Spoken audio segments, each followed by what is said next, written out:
Let's hope nobody hits right field today. Don't hit it down the line. Or actually, do hit it down the line. Get some muddy jerseys. I would say hit it down the line today for the fielders. Huh? Yeah, I turned it on. I turned it on.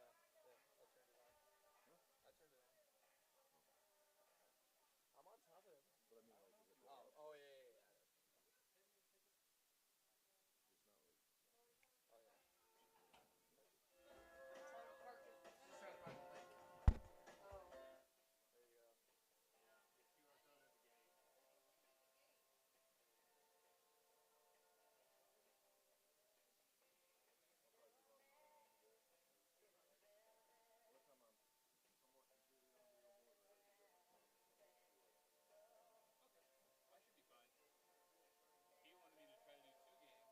I asked, do you want me to call Tanner?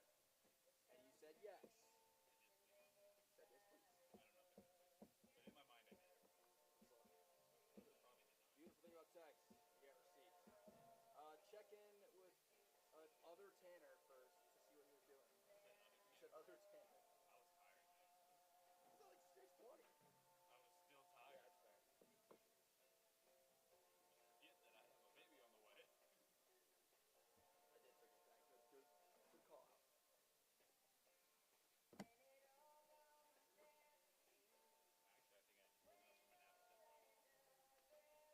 I think my nap had ended about 2 hours prior. I woke up.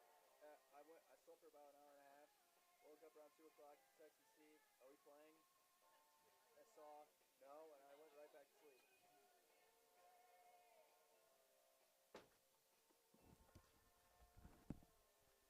stay here tonight,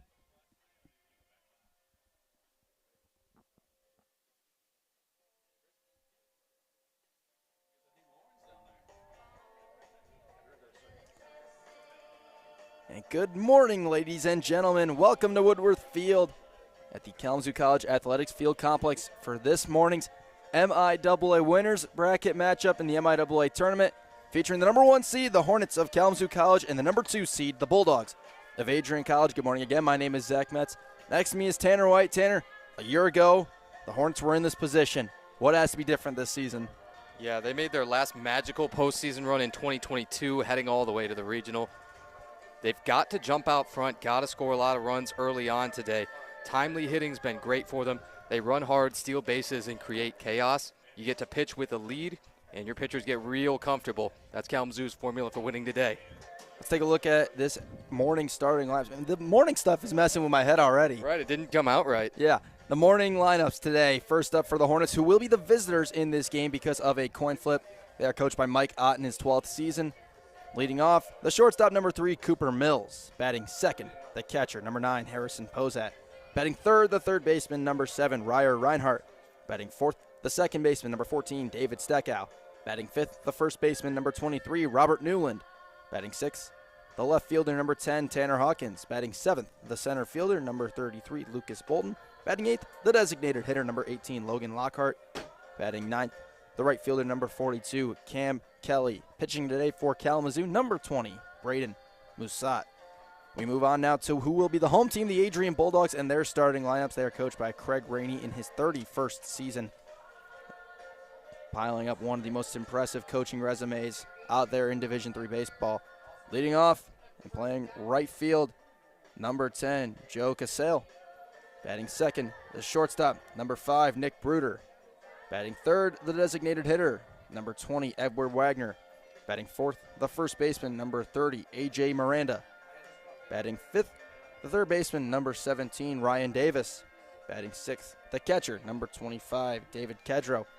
Batting seventh, the left fielder, number 26, Easton Rogers. Batting eighth, the center fielder, number 9, Jack Boyke. And batting ninth, the second baseman, number 8, Rolando Jimenez. Pitching today for Adrian, number 29, Jackson Clark. We're going to get this game underway shortly, and what we have is two programs on very different timelines, very different stories of success. You've got the Bulldogs, who have been the gold standard of baseball in the MIAA for the last 2 decades. They have won every MIAA tournament since it was incepted in 2012, except for twice. The only team to unseat them, the Kalamazoo College Hornets. Of course. The all-time rivalry stats, Adrian's 52-21. They're currently tied for their longest losing streak at 2. That's just unbelievable. They're 15-7 on the road. Of course, they'll be the home team today. And in conference matchups overall, MIAA games, 42-17. Adrian's owned the rivalry, but Kalamazoo has been hot for a long time, and that's mostly, I think you would agree, thanks to Mike Ott. In his 12 years, he has turned this program around. They have won their second straight MIAA regular season title. Won the tournament in 2022. Looking to avoid the heartbreak from a season ago where they had the best season in program history just to come up short in the tournament. And it was this game, not against Adrian, where it all started the fall off when they lost to Alma 6-5 in the winner's bracket game of the MIAA tournament a year ago. And then it was the Bulldogs who eliminated them 10-5, I believe the final score of that game was. In the elimination game later that day, Adrian would go on to win the MIAA tournament. And the fire that their bats caught that day, it's unlike, or that weekend rather, unlike something I've ever seen. I totally agree. It's funny, their formula this year hasn't been as much about mashing the ball, hitting it out of the ballpark. Their starting pitching really been phenomenal, and their team as a whole with a 3.91 ERA, 1.32 whip. They got 4 complete games, and everybody up and down, starting rotation and bullpen, can keep this game close. And they've done it. They've moved guys around. And the guy that pitched Wednesday night threw 121 pitches in the win for them, Jacob Charles, not even in the lineup that he's hit and pitched in his career. They really found something with Rolando Jimenez, and they were able to move David Kedrow behind the plate. That's really helped them solidify their lineup because catcher was the one spot they were struggling. Now they've seemed to have got that lineup figured out and where they want to be. However, the Hornets in that series against the Bulldogs, they struggled against Charles.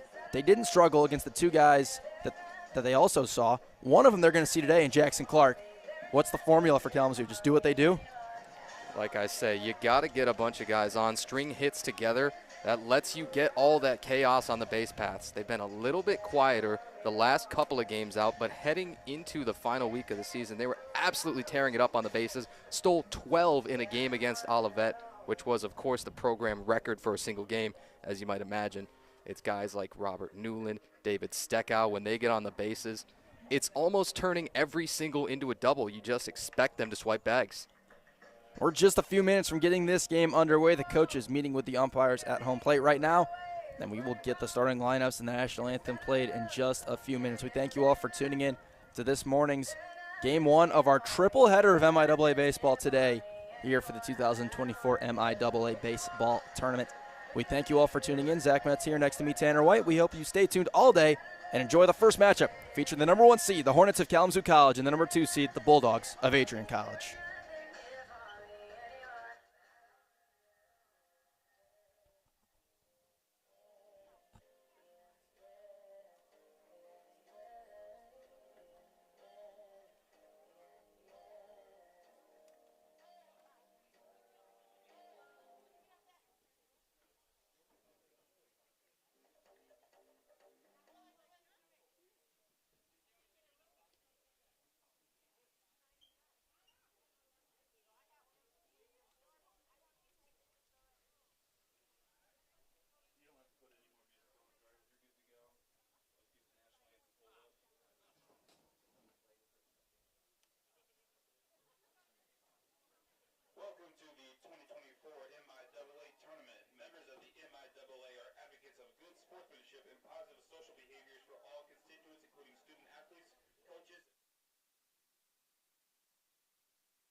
gentlemen, welcome to Woodworth Field, home of Kalamazoo College baseball. Today's MIAA tournament contest pits the Adrian Bulldogs against the Hornets of Kalamazoo.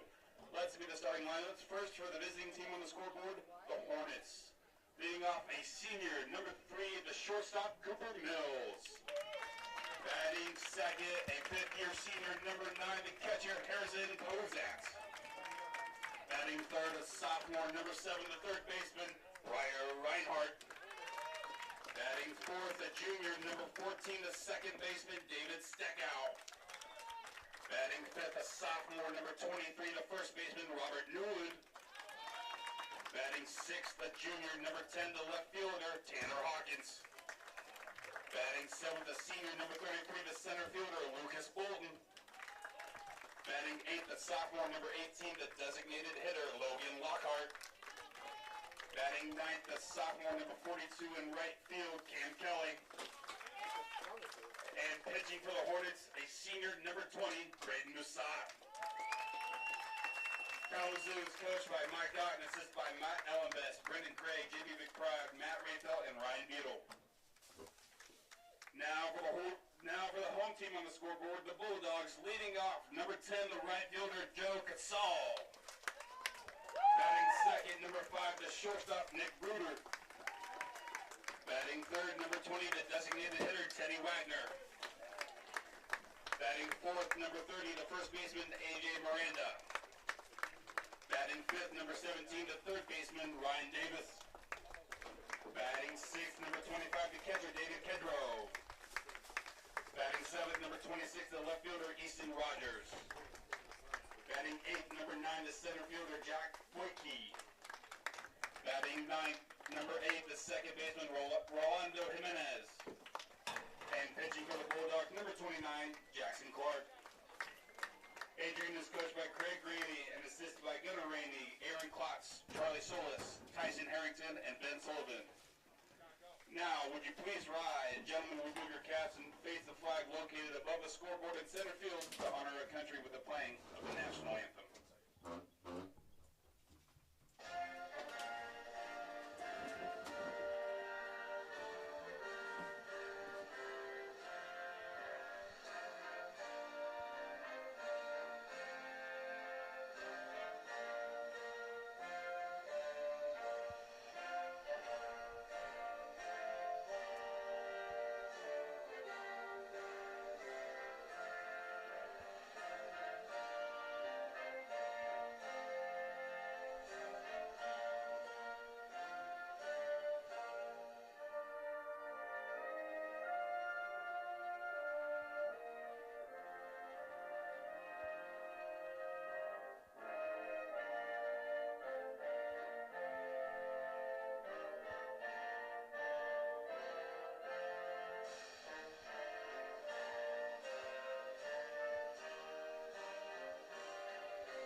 It will be a day filled with nothing but baseball in Kalamazoo.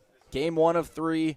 And for Kalamazoo's sake, they hope it's the only time they're on the field today. Yeah, that's best case scenario. The winner of this game will go to tomorrow's championship game and will be in good position. I mean, they only have to win 1 tomorrow. Whereas whoever comes out of the loser's bracket will have to win 2. We saw that last season with Adrian when they defeated Alma twice en route to a tournament championship, excuse me. Let's take a look at Adrian's starting pitcher today. It is Jackson Clark, the sophomore from Clinton, Ohio, making his 11th start. Has pitched 2 complete games this season, 60 2/3 of an inning pitched, giving up 73 hits, 27 earned runs, 7 walks, 46 strikeouts, 2.97 average against. Earned run average of 4.01. Let's take a look at the Bulldogs in the field. You got Clark on the mound, David Kedrow behind the plate. A.J. Miranda is the first baseman. Rolando Jimenez is at second. Nick Bruder at short. Ryan Davis at third. Easton Rogers, Jack Boyke, Joe Cassell. Outfield left to right. Going to be a lot of star power on the field today. You had 6 all MIAA selections on each side. Kalamazoo placing 5 guys on that first team. And again, the Bulldogs with 6 as well, including Miranda, as well as Gruder, David Kedrow. Star-studded today.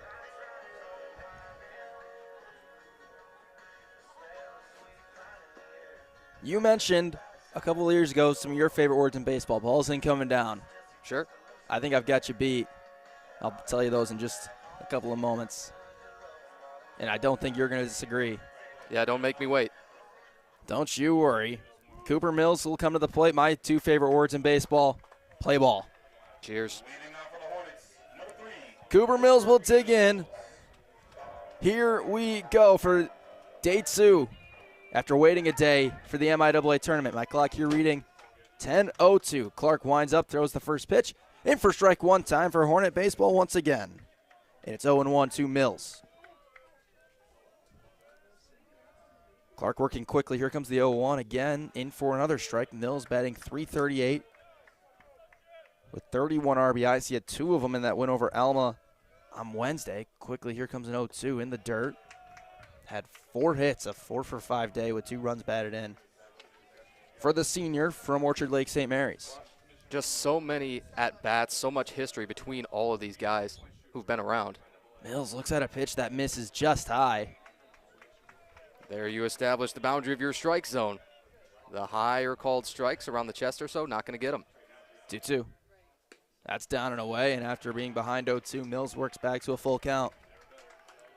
Worked on the inside half a couple of times, tries to get him fishing on that next one. Payoff pitch. Fly down the left field line.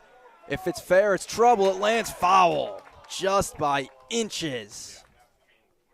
Oh, I wish we had the benefit of a replay. Did that thing kick up some chalk? That was so close, but our third base umpire, Andrew Riemann, was right there. I'll tell you a spot you might want to try to avoid hitting it. It's down the right field line. There's a big mud spot down that line, of course, from the rain yesterday, really causing issues.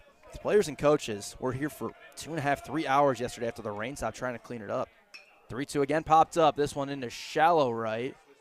Shouldn't cause any issues as Jimenez is called off by Cassell, and there's one away. You always like to see the outfielder taking that fly as they get to come in on it. They'll bring up the 5th-year senior catcher, Harrison Posat. First team All-MIAA selection, All-MIAA for the 2nd time in his career. A .359 average, 9 home runs, 61 RBIs. First pitch upstairs. He is 1 home run away from recording double-digit home runs for the 2nd time in Kalamazoo history. Of course, the first time was last season by the guy on deck, Ryer Reinhardt, and that one is flown to fairly deep left center field as Rogers will drift back. He'll make the catch. Posat gave it a drive, but couldn't quite get it out. That's a step from the track, and I think the dugout held breath for a moment. It didn't look like it was going to carry that deep, but that's the strength that he's built and developed. It'll bring up Reinhardt, as we just mentioned. Had 10 home runs a year ago. He's regressed a little bit this year and looks at ball 1. Hitting Still an all-conference player. He is all-conference. He's 2nd team all-conference this year. It's his 2nd all-conference selection. .257 average with 6 home runs and 28 RBIs. Looks at another ball. He dealt with some injuries through the beginning parts of this year, mainly in the non-conference. Hit his first home run. It was a grand slam that really put their 2nd game against Albion out of reach. 2-0 is in for a strike. So he gets the high fastball that time. Yeah, and as he's leaning out of the box a little bit, sometimes when you change your posture there, that might force the umpire to kind of call a strike. Home plate umpire is Mark Snyder. 2-1's in the dirt. David Steckel will be next. Troy Miller is at first, and Andrew Riemann is at third. Our game time temperature, 57 degrees. And what I would say now is sunny. Knock on wood there. Much different than yesterday. 3-1. Chopped to third and foul. One thing we'll see in the bottom half of the inning, I really find that the biggest improvement that Reinhardt's made this year is the glove at third. Cut his errors in half. 3-2. Way up and in, and The first base runner for Kalamazoo will come via the base on balls as Reinhardt reaches with a free pass. So on the last two batters, you've seen fastballs almost up by the eyes. It brings up Steckow. Is the brushback pitch dead? I'm not sure. Maybe it is. Steckow is an all-MIAA player for the second year in a row. First team grounds this one softly to short, fielded by Nick Bruder. He'll flip to second. For the third out, the Hornets get a walk. They leave nobody on. They do not score. We go to the bottom of the first in Kalamazoo. No score between Adrian and the Hornets.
Kalamazoo's pitcher today will be Braden Massat, the senior from Troy, Michigan, has a 2-2 win-loss record in 7 starts.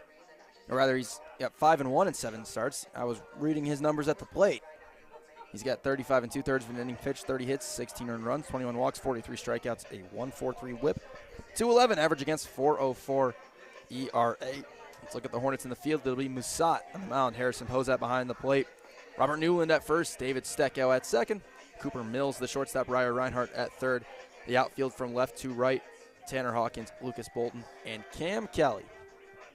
Getting the nod in right field today, it was Logan Lockhart who started out there on Wednesday in the Hornets' 4-1 victory over Alma in round 1.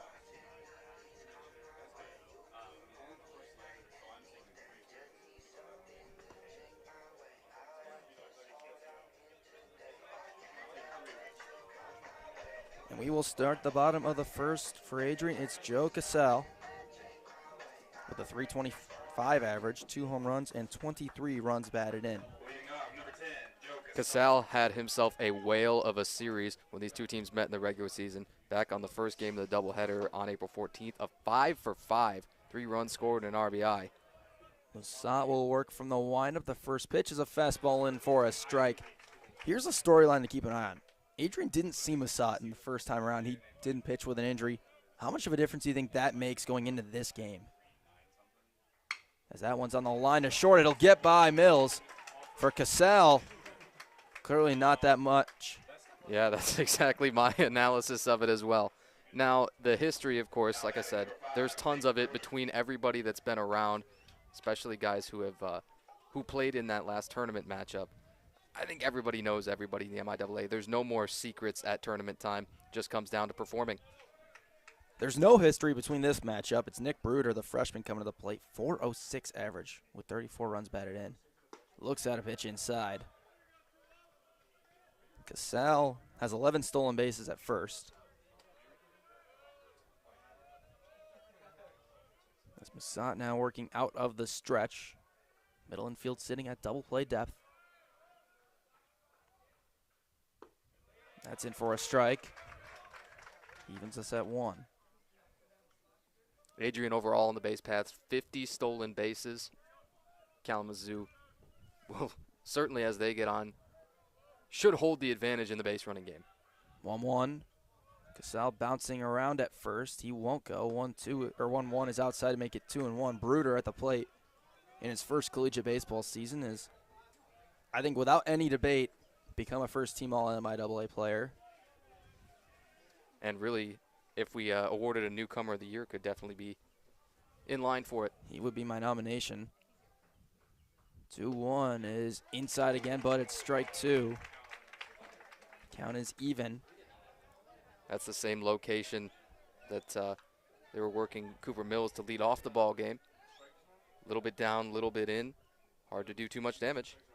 2-2. Side with a quick delivery, and it's just a touch low. And the count is full.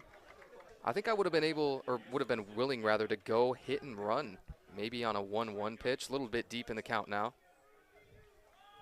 Massat cannot afford a walk here with the middle of the Adrian lineup coming up, and we know the power they have. 3-2. In the air to center field, Lucas Bolton will not have to move much. He'll make the catch. There's one down.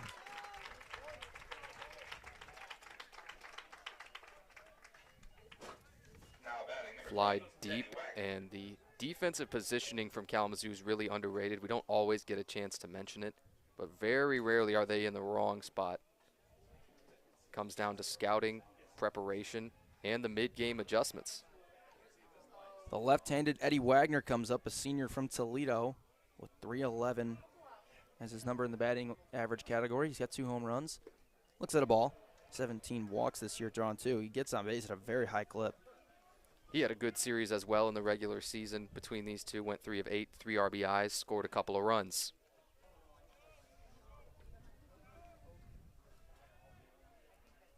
Runner goes, pitch outside for a ball. The throw down over the head of Mills. And Cassell will stay at second base. He'll get a stolen base. Maybe it's a good thing that Posat's got that gun. Although it sails a little bit high, it's thrown so hard that it ends up in center field sort of on a line, and that runner's got to stay there. Play would have been close. Should have been a good throw, and Massat's going to get a new baseball. Of course, that's another thing to monitor, the field conditions and the effects that the balls hitting the ground have on the baseballs today. As mentioned earlier, players and coaches spent 2.5 to 3 hours here after the game, or after about 5 o'clock yesterday, trying just to get this thing ready to play, and they did so. 2-0 misses again. Pitch out look and delivery there, way high, outside. AJ Miranda is on deck. I think the pitch out's also dead nowadays. I hate to say it. I'm going to agree with you there. 3-0, it looked like it again. 4-pitch walk to Wagner. Puts 2 on with 1 out for Miranda. A lot of times when you see guys really overthrowing the fastball, they're pulling it low in a way. Massat's missing all high in a way so far mostly. Miranda is the only fifth-year player on the Adrian roster. He's out of Okemos, Michigan, with a .340 average, 5 home runs, and 39 RBIs. First pitch is curveball that drops in for a strike. Miranda was 3 out of 4 the last time these teams met. For his career, though, 11 of 40 against Kalamazoo with 5 RBIs. Pretty pedestrian numbers. Does have 4 doubles. 0-1, misses again. Of course, with the depth of this park, a ball in the gap, if it is a double, probably going to score both. Teddy Wagner can pick him up, put him down a little bit. Especially for a middle-of-the-order guy with a lot of power. 1-1, Massat will check back, not throw over. If he does so again, it will be a ball.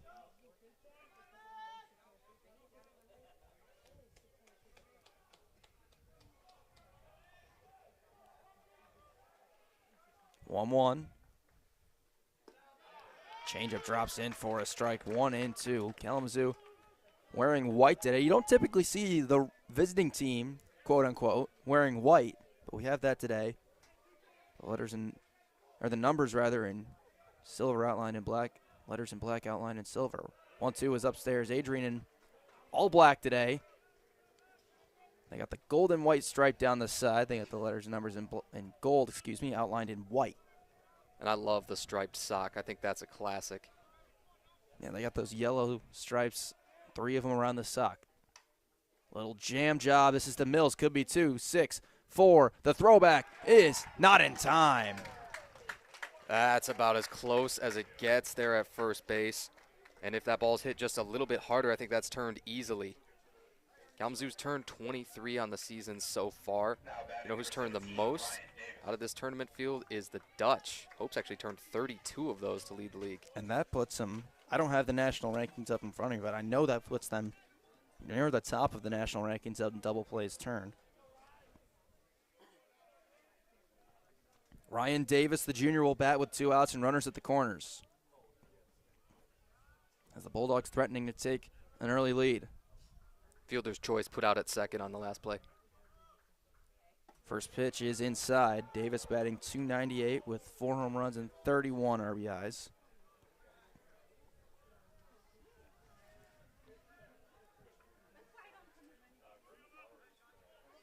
Out of the right-handed batter's box. Masat will check over on Miranda.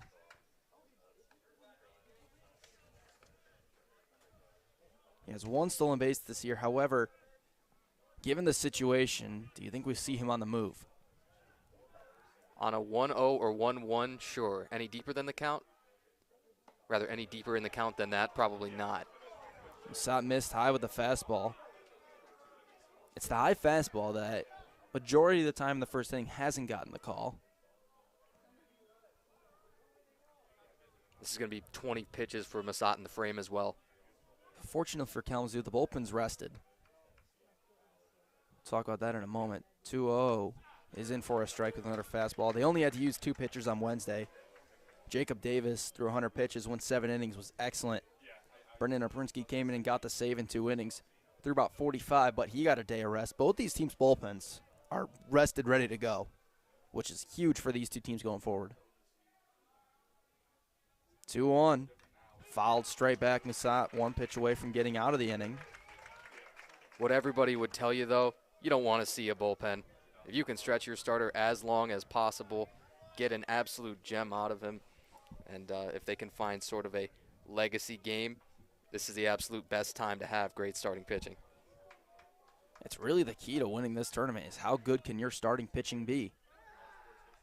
Moose will throw over on Miranda.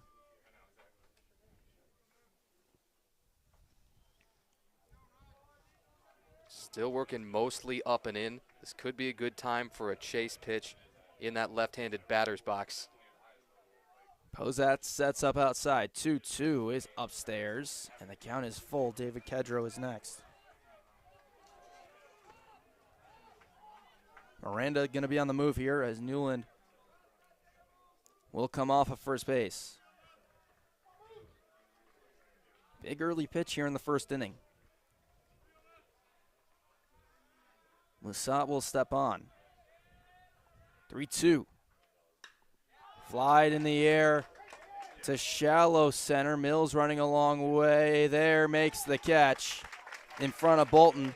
There's not a lot of shortstops drifting that far and hauling that thing in. And it will end the inning. The Bulldogs get to on with 1 hit, but they do not score. We go to the second inning. No score between Kalamazoo and Adrian early in this one.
We go to the second. Jackson Clark had a pretty easy first inning. He will face Robert Newland first. Newland's got a 345 average with 17 RBIs.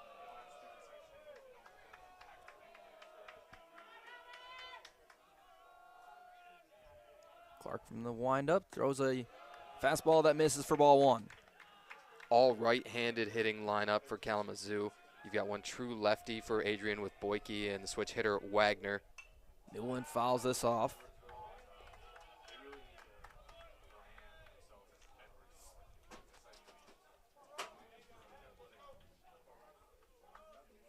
It will be Newland, Tanner Hawkins, and Lucas Bolton in this inning. Newland grounds this to short, fielded by Bruder. The throw is in time. Very nice play by Nick Bruder at short. Newland just going to make every ground ball like that a little bit more difficult. The way that he comes out of the box that hard, especially as a right-handed hitter, uncommon. Brings up Tanner Hawkins. Second straight year as an all-MIAA selection. He's on the first team this time. You can't leave him off hitting 400. He looks at a strike. 402 is the average, as you mentioned. He's got a home run and 22 RBIs. A guy who has just had improvement year over year since he's been here. He chops it foul. Off of his leg, maybe. His freshman year, he was more for utility off the bench guy. Started a couple of games when the great Blake Beam was injured. Last year was in the lineup consistently, and this year's really elevated his game. 0-2 is in the dirt. 540 on base percentage just doesn't even make sense. 23 walks to 9 strikeouts too. Has a chance to get almost a 3-to-1 ratio. 1-2, chopped again to third base. Davis with a nice play with the glove. The throw is in time.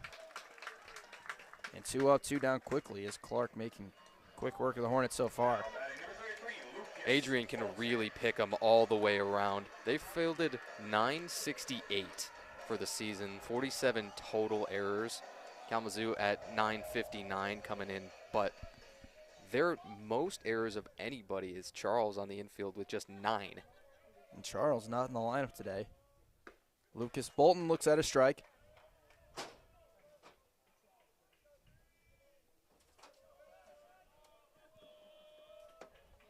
Oh, 1 is a bouncing ball 1.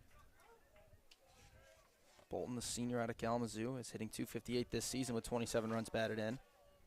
1-1 is grounded slowly to second base. Jimenez will field it. And 3 ground balls makes it an easy 1-2-3 inning. In about the blink of an eye, too. For Jackson Clark. Hornets go 1-2-3. We go to the bottom of the second. No score between the Hornets and the Bulldogs.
David Kedro will lead off for the Adrian Bulldogs in the bottom of the second inning. Junior listed as a utility man. He was a middle infielder to start the year, then moved to catcher mid-season, became a second-team All-MIAA player. He's got an average of .358 with 2 home runs and 27 RBIs. Looks at a strike 1 on a bending breaking ball from Braden Musat. Massat threw 23 pitches in that first frame. That's almost as much as his counterpart over there, Clark, threw 2 frames. 0-1 is fly to center field, not deep. Bolton again comfortably there as the Hornets say can a bolt, 1 down. Well, if we want to get a little bit of efficiency, if we want to blow through some of the early innings here, I'm with it just to make sure that we get all the games in today. 3 games scheduled. We were unable to play any of them yesterday because it rained. I don't know if you were outside a lot yesterday. It rained literally from about 9:15 to about 4:30. First pitch is a swinging strike to Easton Rogers. The senior has a .309 average with 3 home runs. It was really insult to injury after the tornado, too, in the Kalamazoo area. Yeah, we said it Wednesday. We hope everyone that's affected by the extreme weather is okay. As Rogers fouled that one away.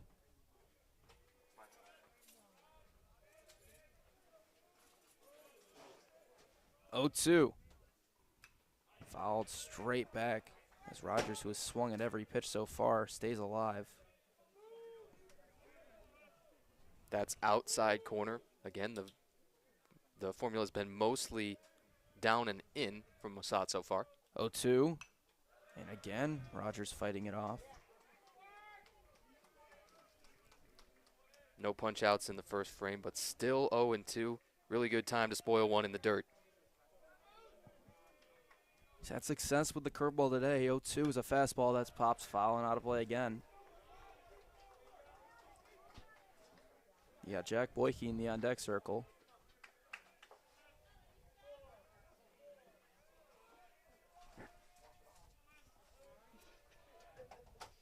We will do the 0-2 again. A little jammer to short where Mills will dive and make the catch. That kid looked real good today. Yes, he did, and you'll get a little dirty for that one. Now batting number 9, Jack Boyke.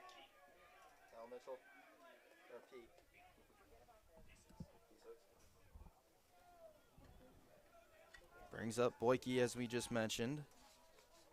The lone true lefty in the Bulldog lineup, a sophomore from Bloomfield Hills with a .301 average. Looks at a strike. He's got 16 RBIs this year, 8 extra base hits. He's a second-team All-MIAA performer in the outfield, first time being named to that team. 0-1 is hit over the head of Ryer Reinhardt. A base hit. We'll put a runner on with 2 outs for Adrian. Boyke can run a little bit over at first base. Also a really versatile guy. Listed as a backup kicker on the football team with the Bulldogs. I didn't know that until you told me today. Shows you how in-depth my scouting is. Right. Even when you're watching, when you're sitting in the special teams meetings. Okay, to be fair, I got banned from special teams like a year ago, so therefore I'm not involved. I can scarcely believe that, QB. Special teams coordinator, Coach Rice, is down there. You can ask him. That pitch fly to right field. Long run for Cam Kelly into that mud. It'll drop foul. We mentioned, from a fielder's perspective, that is the last place you want a ball to be hit. Yeah, you have to pull up a little bit, and that's kind of what Kelly did. Sprinted through most of it, but you can just – it's treacherous down there. Can't really see it from the camera angle, but there's a giant mud pile right down the right field line. There's a smaller one a little bit to David Steckow's left and shallow right. Just the effects of all the rain over the past week. It's Rolando Jimenez who's hitting right now for Adrian. And he lines that in her right. The bottom of the order with 2 straight singles for the Bulldogs, and it puts 2 on with 2 outs. A great job getting it in quickly from Kelly, and he looked like he was ready to fire that thing to third. I thought Boyke would take that turn a little harder. Brings up Cassell.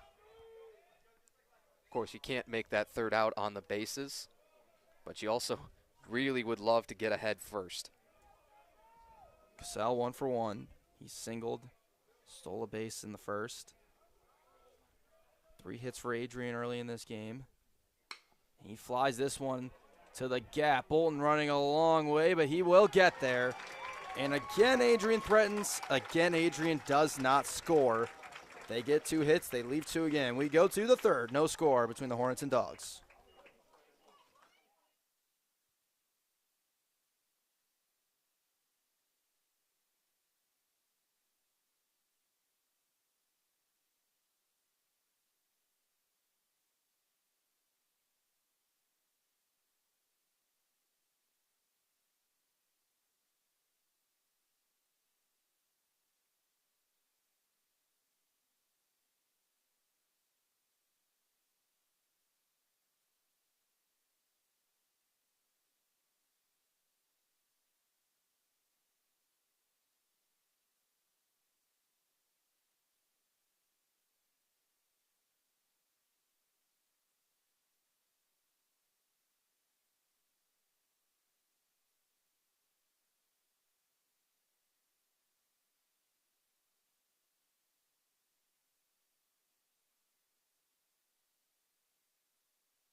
We move to the third.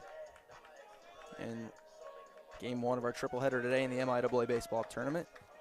8-9-1 for Kalamazoo in the top of the third inning.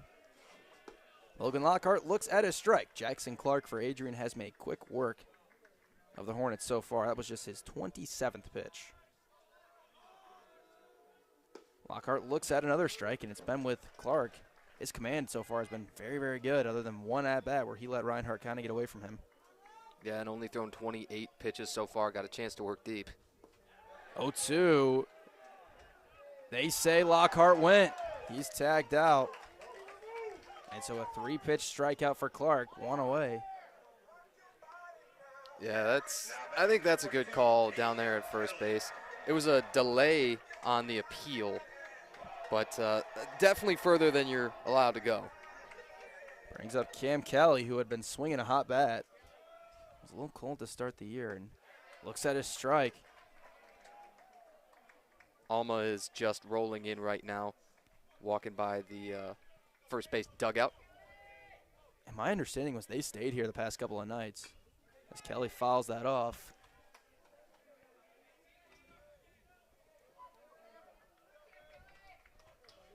Kelly now has his average at 231 after cooling down a little bit. He's got 2 home runs and 20 RBIs this season. Clark quickly goes in 0-2. That bounces. It'll ruin the immaculate inning. It is such a tough assignment, though, isn't it? Having to stay here so much longer than you planned. Having to never really know when you're playing. 1-2, just misses. Part of that, though, you could make the argument, it means you're still alive. Right. 2-2. Kelly, slow roller to second. Jimenez will field and just lightly toss it to Miranda. 2 down as Clark continuing to deal. Hope should be on their way soon. I don't think we've seen them yet. But Alma clearing their bus right now in the last couple. Scott strolling in. That game coming up next. The losers bracket game, an elimination game between Alma and Hope College. First pitch is a strike to Mills, who's 0 for 1 today.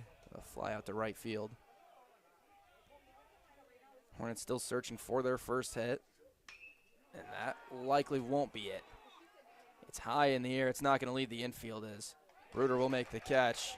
And Clark again has the Hornets up and down in 3 batters. We go to the bottom of the third. Still no score right now between Kalamazoo College and Adrian College.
2-3-4 for the Bulldogs in the bottom of the third inning. Their most dangerous part of the lineup, starting with Nick Bruder. The freshman's 0 for 1 today. First pitch, a good-looking curve, but it just misses inside. I've got some bad news. The over-under that we set just before this game started, I put it at 12.5. I went under. You did. I went over. That's the problem. That's on the ground, out the middle. Mills will field, and Bruder is out after a very nice pick by Newland. Yeah, Newland down to the deck with the right knee, the stretch with the left leg. Contortion move. Still a lot of baseball left to be played. You could get your over, and with the way these teams hit, it could happen in one inning for all we know. Boy, that was the kind of thing that it felt like Adrian could do in the tournament last year. They scored 20 runs, in game one of the tournament finale against Alma. 20, as Wagner looks at a ball. Hornets didn't even challenge Wagner his last time up. He walked on 4 pitches. And that time they challenge him. He swings and misses. That's about the healthiest cut we've seen today. He came up empty, and it moves the count to 1-1. Musat will deliver, and Wagner will foul it off. Now I like the changing locations and speeds from Musat. Gonna have to get a little bit more economical with the pitch count. He delivers a 1-2. It's chopped to short again, where Mills will comfortably field and throw Wagner out. So 2 up, 2 down via a 6-3 ground out. This is the shot in the arm you need. Already given up the 3 hits, the 1 walk, and man, much more efficient this inning. Brings up Miranda. He reached on a fielder's choice.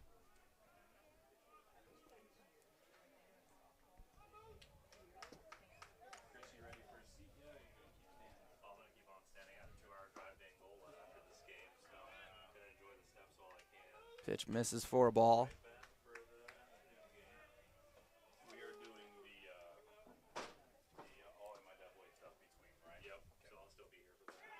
1-0 is in for a strike. Did you catch that these two teams came in with the exact same number of extra base hits? What is that number? 108 coming into play. That's wild. Pitch misses for a ball. It's 2-1. We haven't seen any extra base hits yet in this game. And nothing really hit hard. It's mostly in the infield. A couple of well-struck balls by the Bulldogs.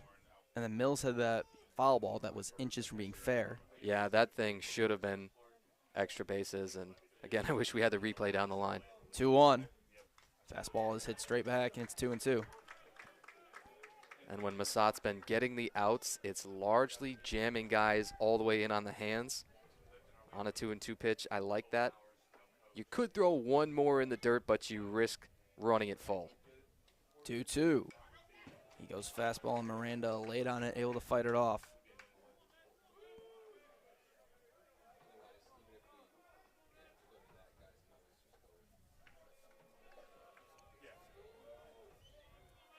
Here comes another 2-2. That's hit high into the air.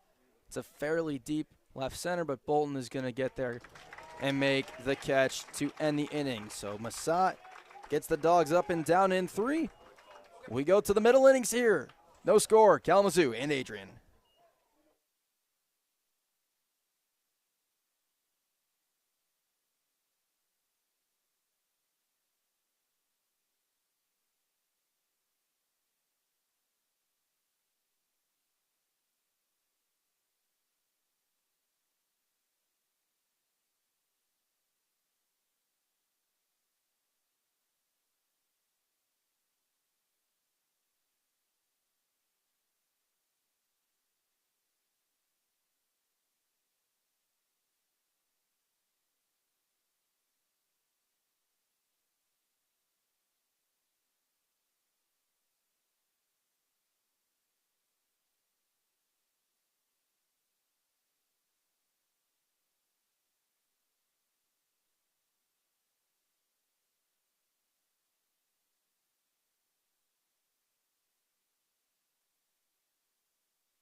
We start the middle innings. It'll be Harrison Posat to lead off against Jackson Clark.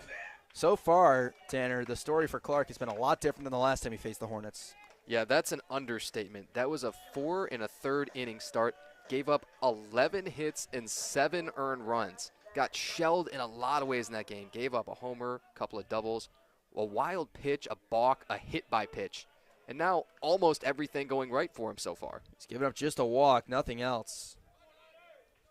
He's ahead of Harrison Posat 0-1, and Posat is going to change that with a base hit to right field. It took a little bit too long for comfort, but finally a base runner reaches with a base hit. The Hornets get the leadoff guy on, their first hit of the ball game. And it will bring up Reinhardt. He walked his first time up, the only guy before Posat to reach on Clark. He looks at a slider for a strike.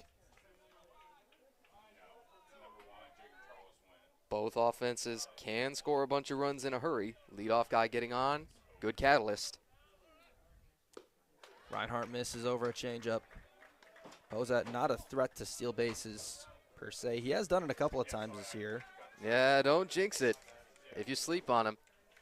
He's done it twice. He's not a guy I predict to go here, though, especially in an 0-2, and Clark doesn't miss by much. Yeah, that's as close as you can get on that outside corner. It's 1-2. With Steckow on deck. 1-2.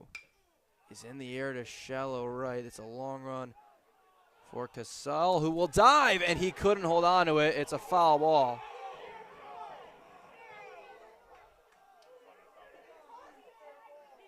Oh, that hurts.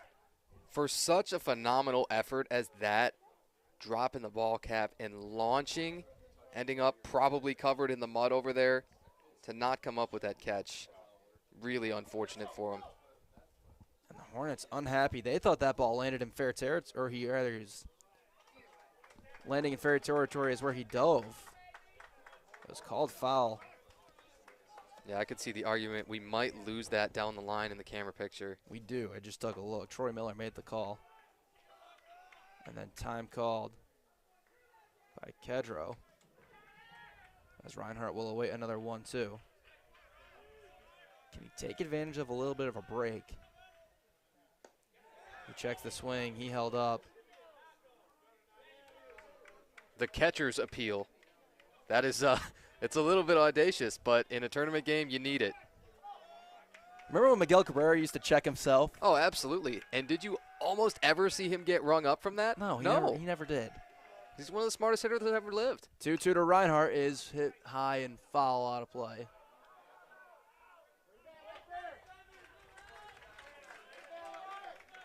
As Reinhardt working along at bat. Nobody really had done this against Clark so far today, and trying to extend the inning a little bit. Just pushing his pitch count up rather gives you such a good chance to win. 2-2 swing and a miss.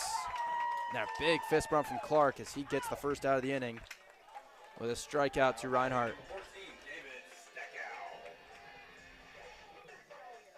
Even if you just make him throw 25 or 30 or so pitches in that inning, I do see it as a win, but it would be nice to move somebody over.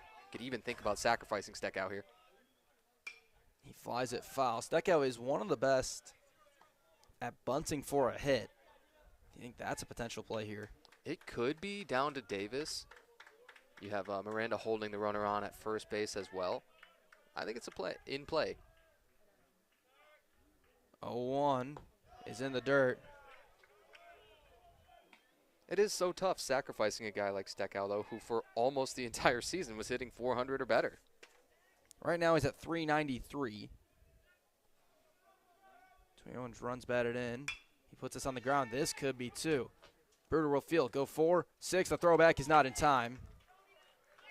Steckow beats it out to at least extend the inning to Newland.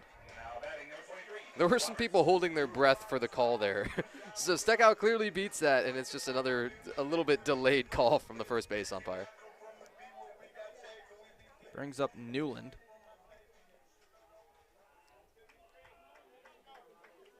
all the speed. I think a ball in the gap scores Steckow. He's a guy we could see on the move here. Newland looks at a ball. Yeah, that's a good point. Make it even a little bit easier for yourself to just get that first run across and let Massat work with the lead for a while. 18 stolen bases for Steckow. That's good for fourth in the MIAA.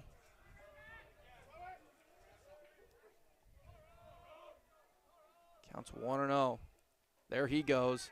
Pitches in the dirt. Kedro pops, throws. It is not in time. Steckow slid away from the tag. Yeah, that throw is in plenty of time without the best jump. You normally don't see guys safe. It's just a better slide from him. So it puts a runner in scoring position in a 2-0 count for Newland. Can the sophomore take advantage for the Hornets? Steckow's going to bounce around at second.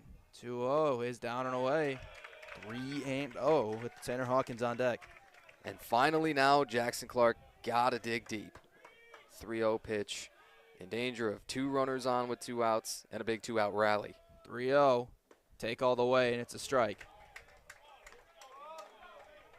This is now his longest inning. He's up over 50 pitches. 3-1 is in again, and it's 3-2. Yeah, we've seen that outside corner pitch go for a ball once or twice. But I think that's the best place to work against Newland, who has swing and miss in the game. Big pitch here. 3-2. Swing and a miss. Newland goes after it. And Clark will strand a runner on second base. We go to the bottom of the fourth. We are still scoreless between the Hornets and the Bulldogs.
Brady Massat back out for the Hornets. Here in the bottom of the fourth inning.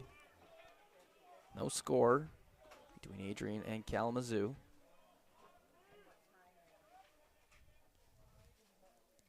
And Massat with the first pitch will hit Ryan Davis. Leadoff hitter on. You'll live with it, I think. With Davis also not much of a stolen base threat, but fourth inning, it's a critical point in the game when you really want to work deep again. You have to get a ground ball here, right? Ground ball or a strikeout. Yeah. Yeah, no punch outs yet for Moose either. It's Kedro who's 0 for 1. He flew out to fairly deep center field his first time up. Shows bunt, pulls it back, and he's hit. 2 straight guys hit for Adrian. Ooh, this game changed dramatically in the span of 2 pitches. Both of the first 2 guys on. And you could go ahead and sacrifice with Rogers here as well. And Massat. Oh, this is hurt. huge. Sam Woods, the Hornet athletic trainer, out there in one of the most dramatic pauses that you'll see in a fourth inning. So you just hope he's okay, and now immediately the Hornets have to get an arm up. It's one of the situations where you get as much time as you need to warm up if your guy's got to exit. We'll take a minute while they check on Musat, and oh, he is going to leave this game.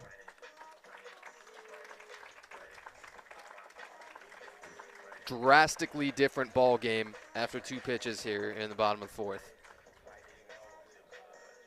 And you know who is absolutely dialed in on this action is Alma. Musat will leave the game, and the Hornets will take a little bit of time. It looks like it's going to be Logan Lockhart to be the new pitcher, and he will take his time warming up. When we come back, he'll inherit 2 runners on with nobody out in the bottom of the 4th with no score ball game.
Kalamazoo's new pitcher is Logan Lockhart, so the designated hitter will move to the mound, and Kalamazoo will lose the DH for the rest of this game, and they need him in a big way. 2 runners on, nobody out, and it's Easton Rogers coming up.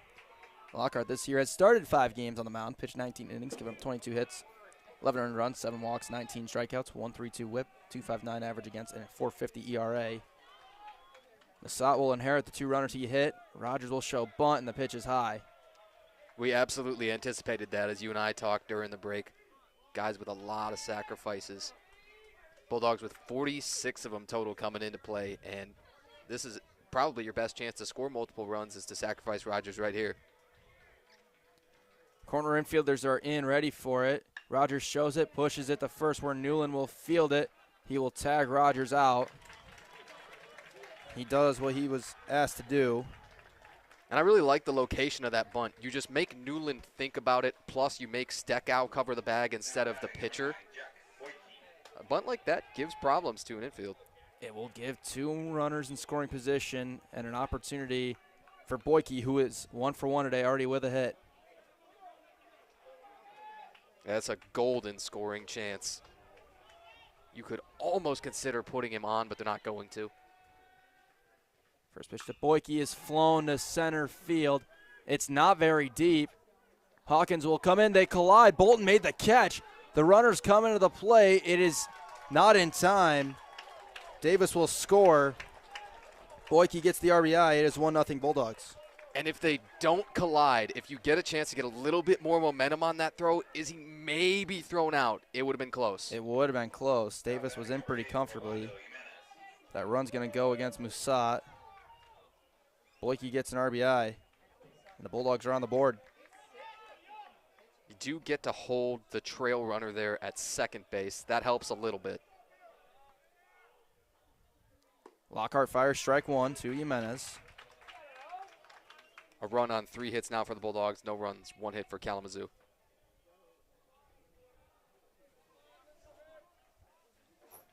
Adrian, the number 2 seed in this tournament. Kalamazoo, the number 1. 0-1. Line drive to left field, but it is right at Tanner Hawkins. It will end the inning. Lockhart, given the situation, doing about as well as you could ask. But the Bulldogs do get a run. We go to the 5th. It is 1-0 Adrian here in Kalamazoo.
Six, 7, and 8 for the Hornets in the top of the 5th inning as they search for answers on Jackson Clark.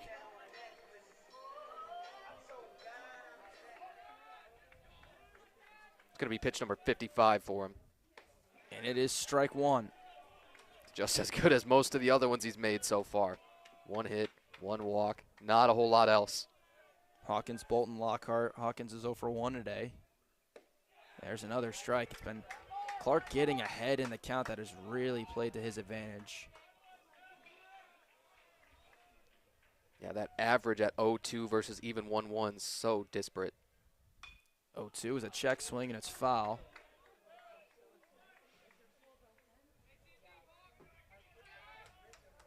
One nothing Bulldogs here in the 5th. The wind up, the delivery is popped up. Out of play again. Of everybody you trust to battle back from 0-2, Tanner Hawkins would be really high up on the list in this lineup and in the league. That's the good news. 0-2 is popped up again in foul territory where Miranda will get under there, comfortably make the catch, 1 away.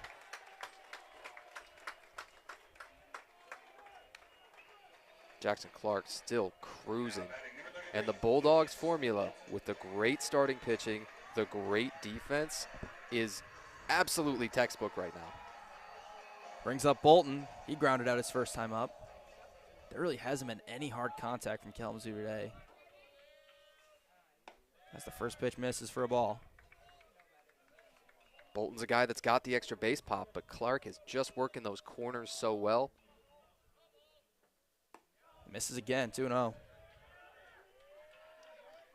Hardly starting anybody out 2-0 so far. You almost wonder, do you throw him one right down the middle?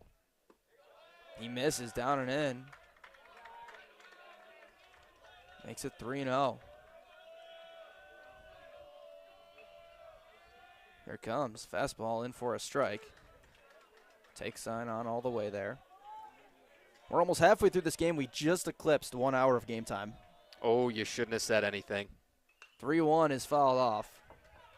I'm not opposed. I'll be here. We're going to have baseball all day. It's going to be a long day regardless. Yeah, we were already locked in. We've seen some real long ones. Some epic ones, in fact. We have. Clark again has battled back to fill up the count. Here comes the 3-2. Got him, strike 3 on an inside pitch that Bolton thought he had ball for. That's just how accurate he's been. He's so consistent in hitting corners, he's going to get those calls. Inside corner for all the pitches we've seen so far has been working, and Jackson Clark is just dealing. Brings up the pitcher / designated hitter Lockhart. And he flies this to right field where Casal will run a long way, dive again, and he didn't really have a chance at that one. That would have been an all-time great Webb gem. He lost the ball cap again. And I don't know how you are upset at yourself from Casal. That's never really a catchable ball. But it's all-American effort out there, truly. No doubt.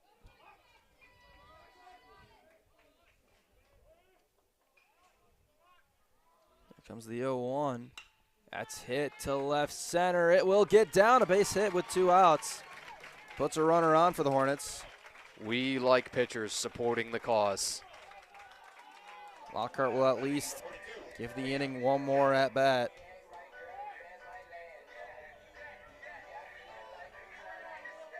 You're right at the bottom. Chance to turn it over. Need somebody to get on here with Cam Kelly. Kelly's 0 for 1 with a ground out.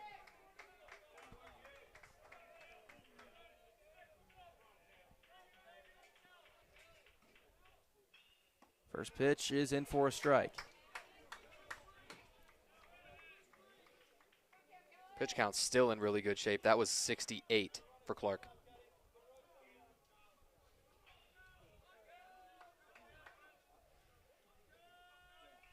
A 1. Fastball on the ground.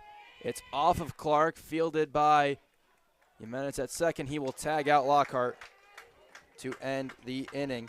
Hornets get a single. They do not score. We go to the bottom of the 5th, halfway through in this one.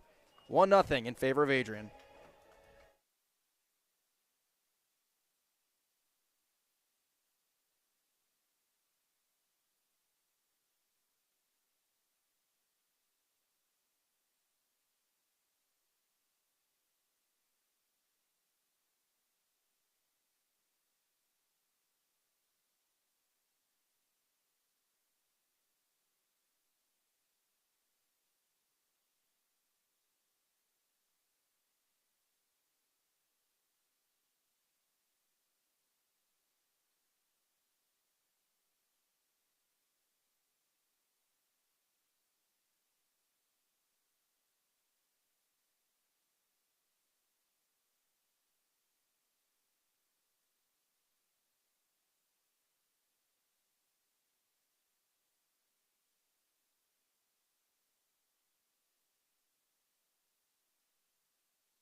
Bottom of the 5th, it's the top of the order for the Adrian Bulldogs.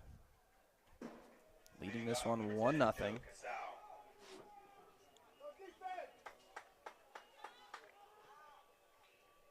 Lockhart back out.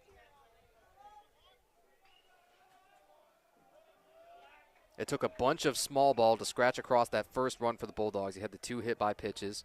Then Massat left. As this pitch has popped up, fouling out of play, and now Casale is a little hurt.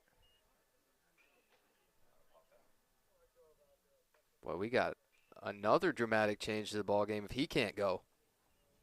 He's holding his shoulder, and he might have to come out. Yeah, I think he is. So the rest of that small ball sequence, it was the sacrifice bunt from Rogers, and then the sac fly from Boyke to finally get that first run in. Another dramatic beat. So the injury bug strikes the Bulldogs.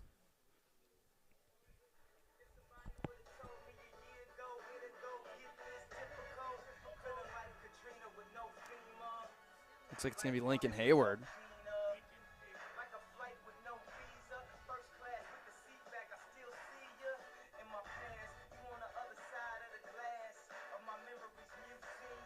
Hayward's going to dig in with a 229 average. Gone deep once. Not been a full-time starter, but he's got some history against Kalamazoo, been around. He's a junior from Romeo, Michigan.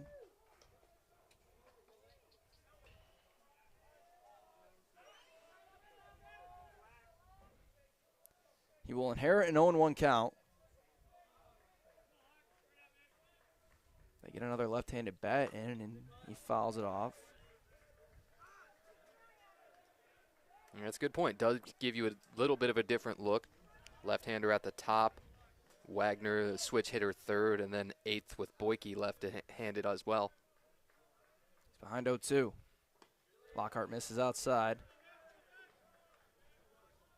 And the all-righty lineup from Kalamazoo. You got some left-handed bats on the bench that at some point you could play matchups with. Yeah, a guy like Fenkel, one of the ones that comes to mind. 1-2. Again fouled off.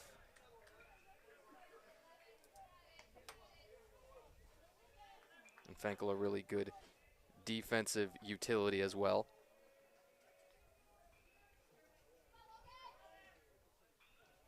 I'd plan on seeing him if this one gets real tight. 1-2 again. Slow chopper back to the pitcher. A little PFP for Lockhart, retires the first out. Now batting number 5, Nick Bruder. So Casale's day going to be done. And at the worst time for it, because remember we told you he had a 5-for-5 in the regular season. That was the 12-2 win when Adrian won the first game of that series. And they run-ruled Kalamazoo. Not a lot of guys doing that this season. Lockhart will step back on to face Bruder.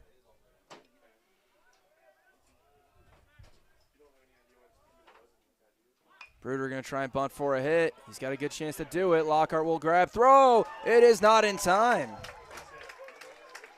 Can't place it any better. To third base, deadens it nicely, and is already out of that box well before pitcher's coming off the mound. Now batting number 20, Teddy Wagner. Bruder gets his first hit via a bunt, and it brings up Wagner. So it's small ball only for the Dogs, and it works. Wagner not much of a small ball player. And he took a mammoth hack his last time up, too. And he looks at strike one from Lockhart. I'm surprised to see him take. You know, he's a guy who likes to be aggressive.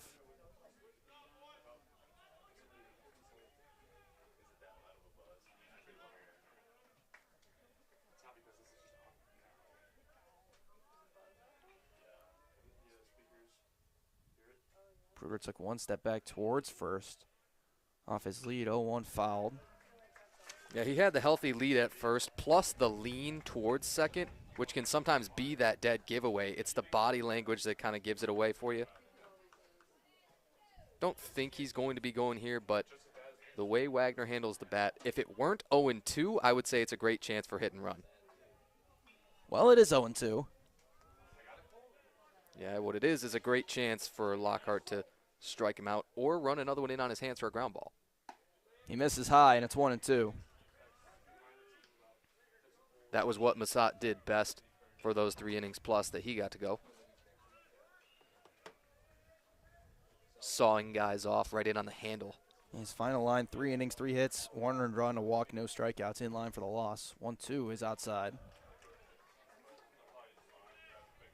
Those 2 hit by pitches on the first 2 pitches were the things that allowed that run to score.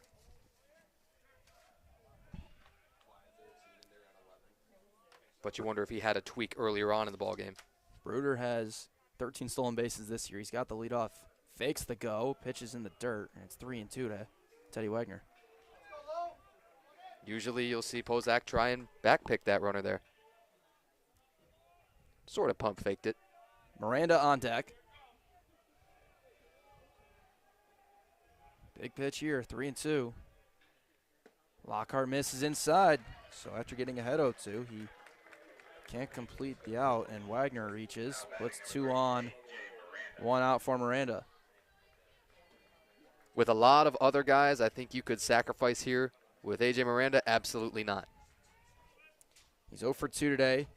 He has reached on a fielder's choice and flown out. This will be his first look at Lockhart. 39 RBI on the year and 19 extra base hits for Miranda. Dangerous spot. He puts this on the ground, but foul, hard hit. Man, some third base coaches just take that cooler than others. You know, the balls that come really close to them. That was a clinic.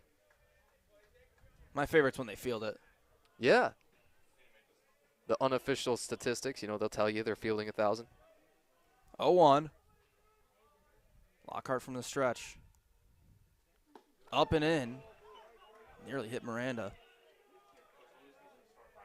Yeah, if he had a thick elbow pad on, I think he would have worn that. That thing buzzed him.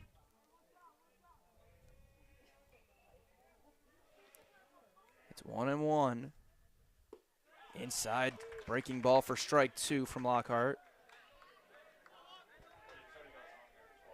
Big dramatic change of speed. I think you come back with a fastball, maybe up and away, maybe up and in.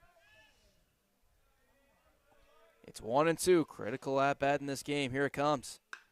In the air. Left field.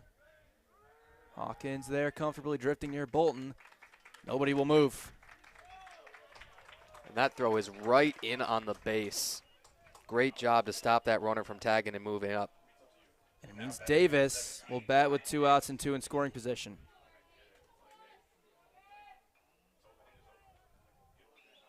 Got the catcher, Kedro, on deck. Still got the shin protectors on.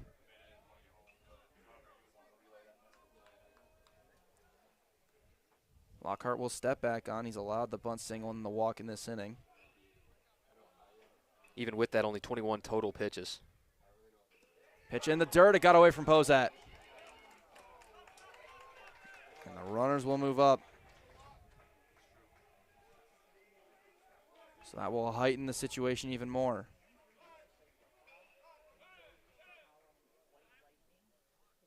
And are they going to run down at second for Wagner? It looks like it, yeah.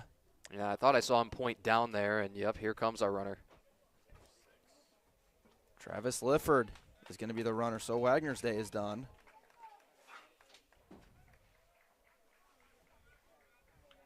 And Craig Rainey making substitutions.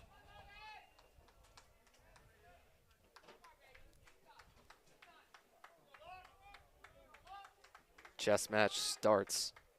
Really, it started probably right with the Massat injury, you could argue. Hornets have an arm up. It's, I believe, Owen Schill that's throwing. It is O. Schill. 1-0. In for a strike.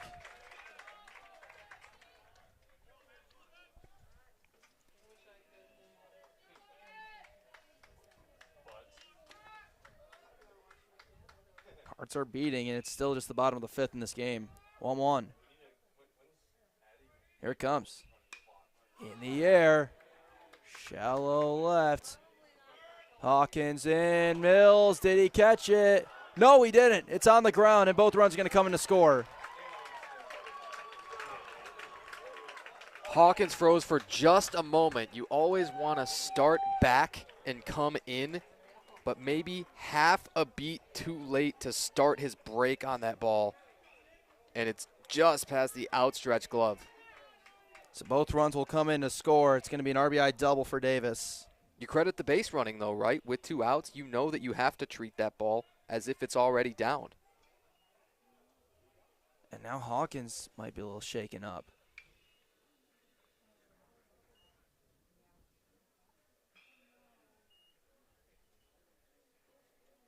Every beat more dramatic than the last, and this is still just the bottom of the 5th. And the Bulldogs go up 3-0.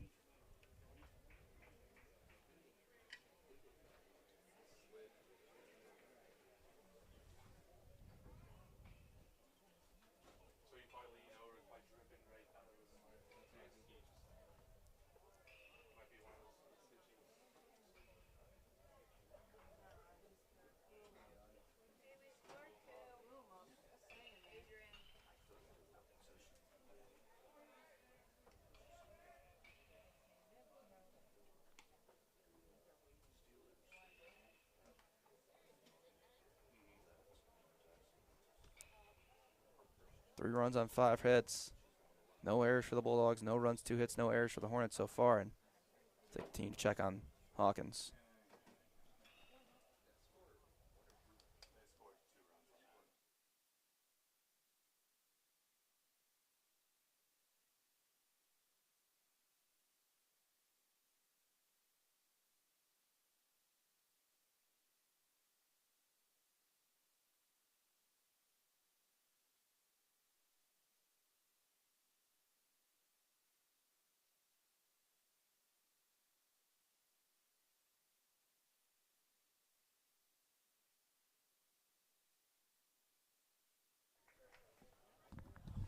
Tanner Hawkins back in as it looks like he just took a cut. So he's okay. He'll stay in the game. And that means 2 outs, runner on second for David Kedro as 2 RBIs and a double for Davis. By far the biggest hit so far today. Lockhart still got to execute a pitch, but is charged with those 2 earnies. First extra base hit of the game for either side.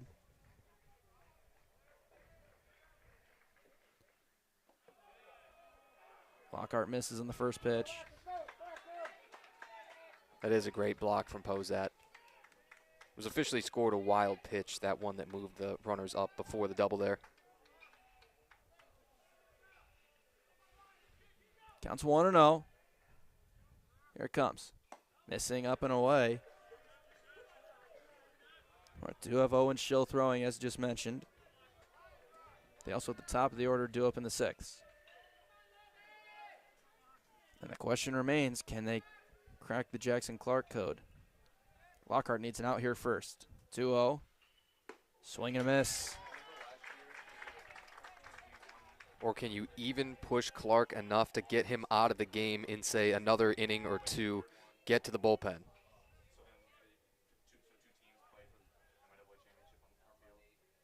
Two 2-1. Upstairs, and it's 3-1.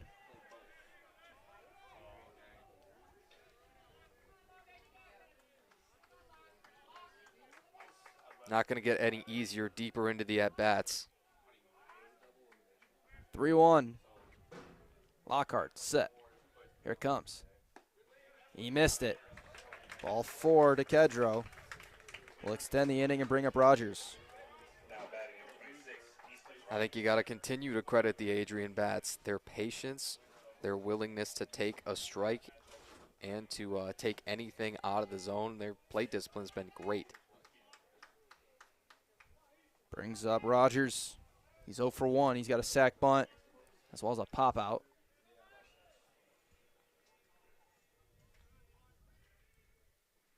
Swings and misses over top of that first pitch.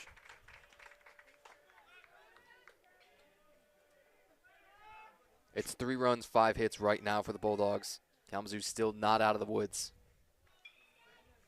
As the Bulldogs continue to threaten. 0-1. This is high. I think the best news defensively is force at any base on a ground ball. The infield backs up. And that pinch run did pay off, rather, with Lyford coming in to score for Wagner. There's a swing and a foul ball. Which means Lockhart again, one pitch of ending the inning where it is.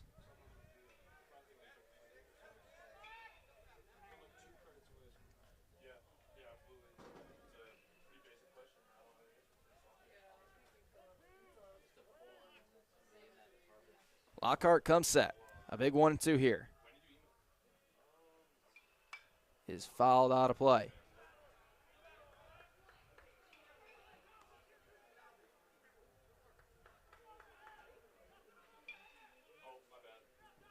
We will remain at 1-2.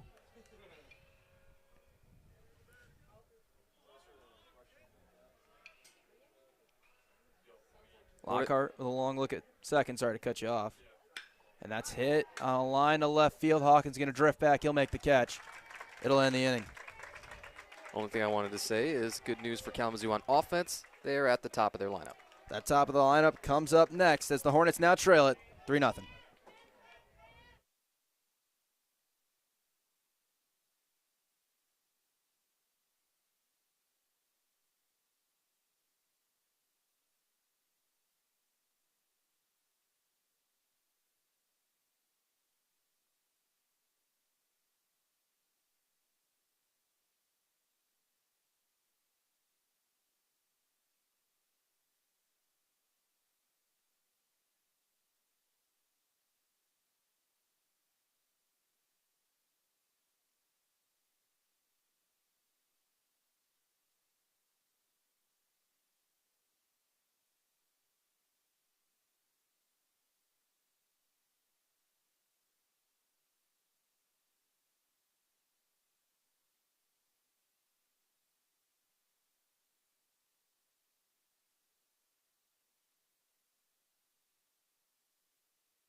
The final of the middle innings about to get underway.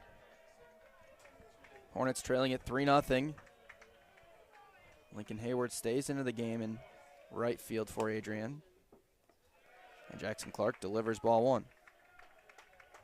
Just 2 hits for Kalamazoo on the day, both singles. You had one for Posat, one for Lockhart trying to help out his case on the mound. 1-0 to Mills is fly to center field, drifting there. Boyke under it comfortably to make the catch, one away.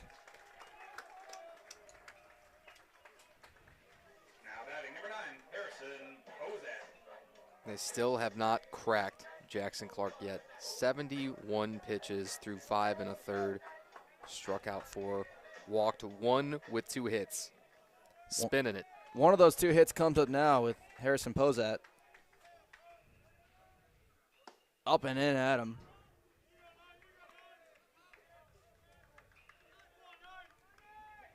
He singled in the 4th, flew out in the 1st. 1-0, hit sharply to short. Fielding it on a hop is, and then the throw is in time. A great play by Bruder. That is spectacular. From the outfield grass, and that ball was stung to begin with. And quickly there's 2 away. Bruder is here to stay. He's going to be one of the top players around for a while. Making an impact already in year 1. Reflected in his all-MIAA selection. Reinhardt looks at a strike. Bulldogs do have some action in the bullpen. It is their closer, Luke St. Antoine, who is throwing. Yeah, St. Antoine with the 4 saves. Turn to a couple of other different guys, but that's who they'll look to. 1-1 Reinhardt is fouled. And even if it's not a save situation when he comes in, it could become one with the Kalamazoo offense. St. Antoine, though, your de facto closer. They set up outside. 1-2 to Reinhardt is in the dirt. Reinhardt is 0 for 1. He's walked and struck out.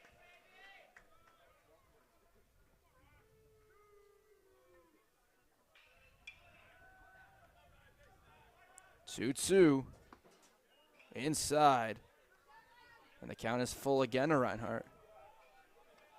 Every long at-bat helps just to try and get Jackson Clark out of this game.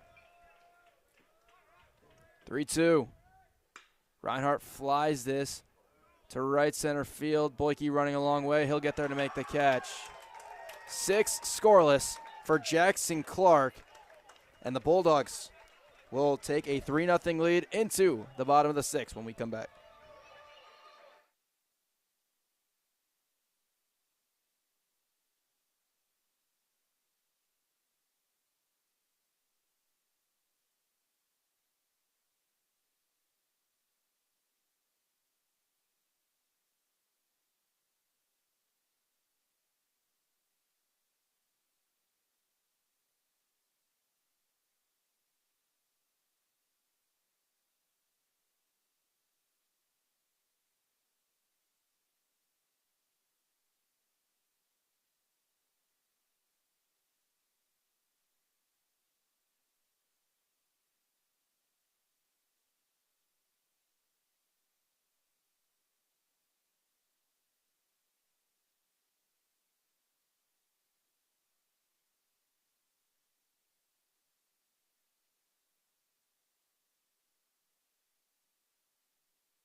Eight 9-1 for Adrian here in the bottom of the 6th inning, starting with Boyke, who was 0 for 1.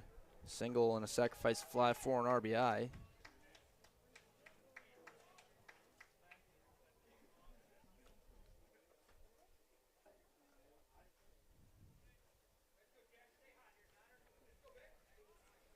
It'll be Boyke, Jimenez, and Hayward in the Bulldog 6th.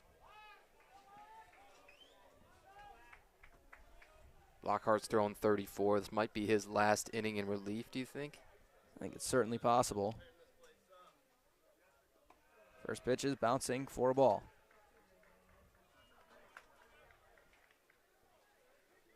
Nobody up right now besides most of the Alma team over in the Kalamazoo bullpen area. Yep, they will play next against Hope College, who is here, standing right by the Adrian bullpen. That pitch misses inside. Yeah, they must have just come in recently, but they're taking a knee out there. Also surveying who they could be seeing. Yeah, the loser of this game will take on the winner of that game. 2-0 is down and in. It's 3-0 to Boyke.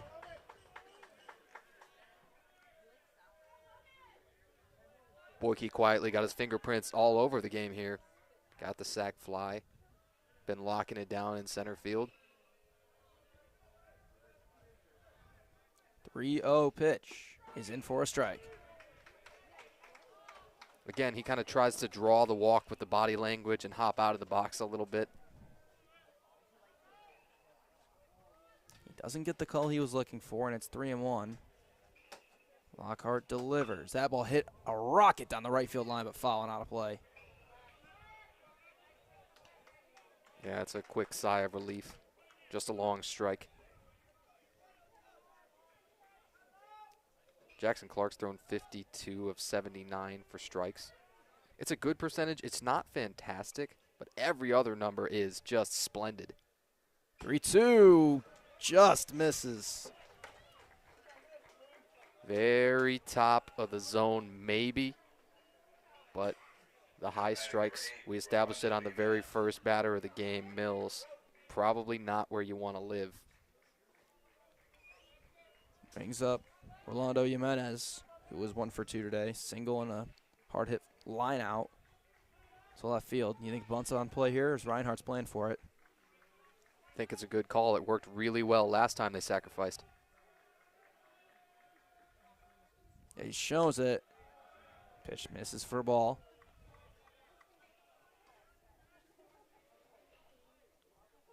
The Cardinals' sin is do not pop up the bunt. Absolutely cannot do that. You are correct. Any other way you get it down should give you a good scoring chance. He pulls it back, takes another ball.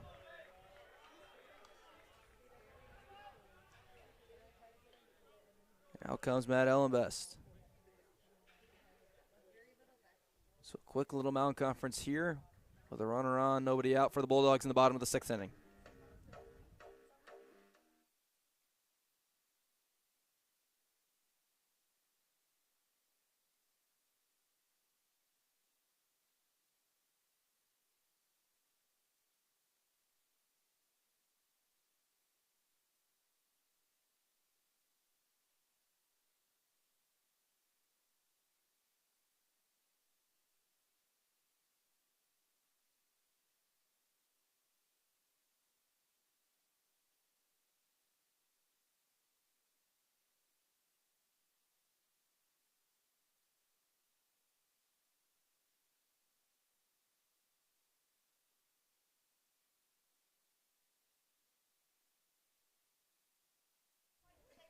Two 2-0 is the count to Jimenez.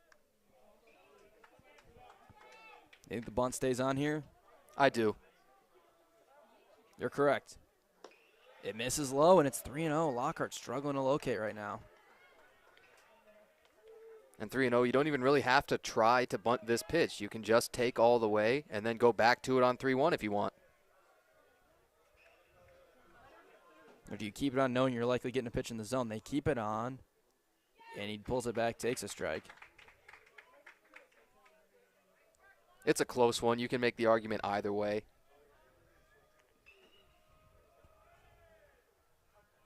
Been a long wait as he tries to get this bunt down still. 3-1. Again, he shows it, and he pushes it foul, so it's 2 strikes now. Yeah, that hurts. So what's the situation now?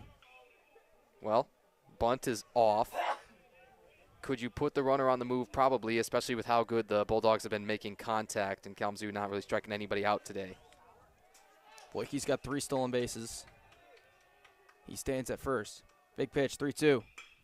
To right field. It is right at Kelly. 1 away, so a good job by Lockhart. After it looked like it was going to be Jimenez trying to bunt, turns into an out and the runner not moving. That's actually still 0 punch-outs for Kalamazoo. I just realized you had Musat departed after the 3 innings, didn't get one, and Lockhart giving up lots of contact. Still most of it soft, but no punch-outs. Top of the order up with Hayward, who had the pinch hit after Cassell left with an injury.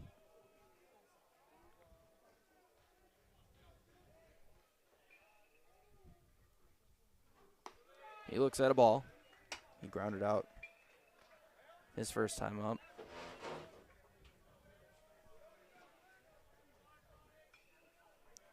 .47 pitches now for Lockhart, working pretty deep. 1-0. In the air to shallow left. This is not going to be an easy play, but Hawkins will run it down, and there are 2 away.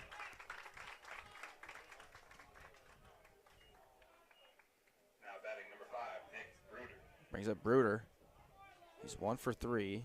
Has a bunt single and scored a run. Kalamazoo would love to get Lockhart through this inning. I think it's absolutely his last, just with how it's gone now and his pitch count climbing a little bit.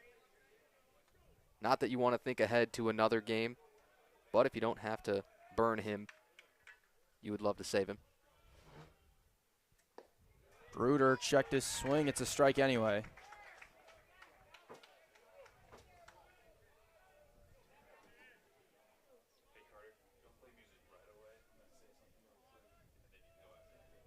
It's 0-1. A 0 here will be really big just for a little bit of momentum for the Hornets. 0-1 is a fastball for a strike. Yeah, with Adrian getting the 1 run in the bottom of the 4th and then 2 in the bottom of the 5th, just to get back to a 0 is a shot in the arm.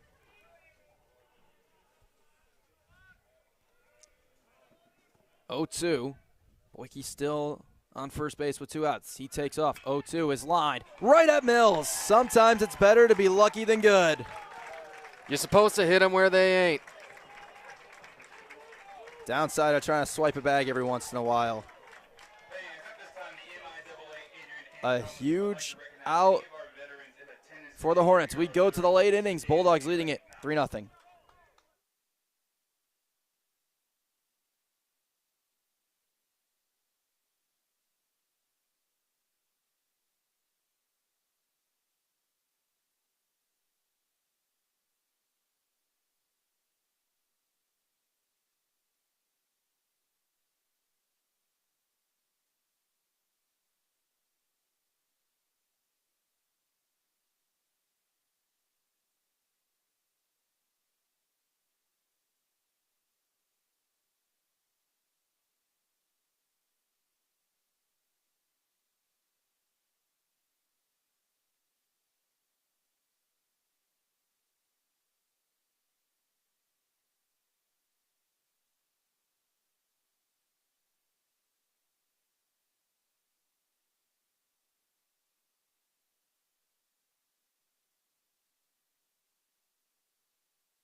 David Steckout, a leadoff in the 7th for the Hornets. Jackson Clark back out for Adrian.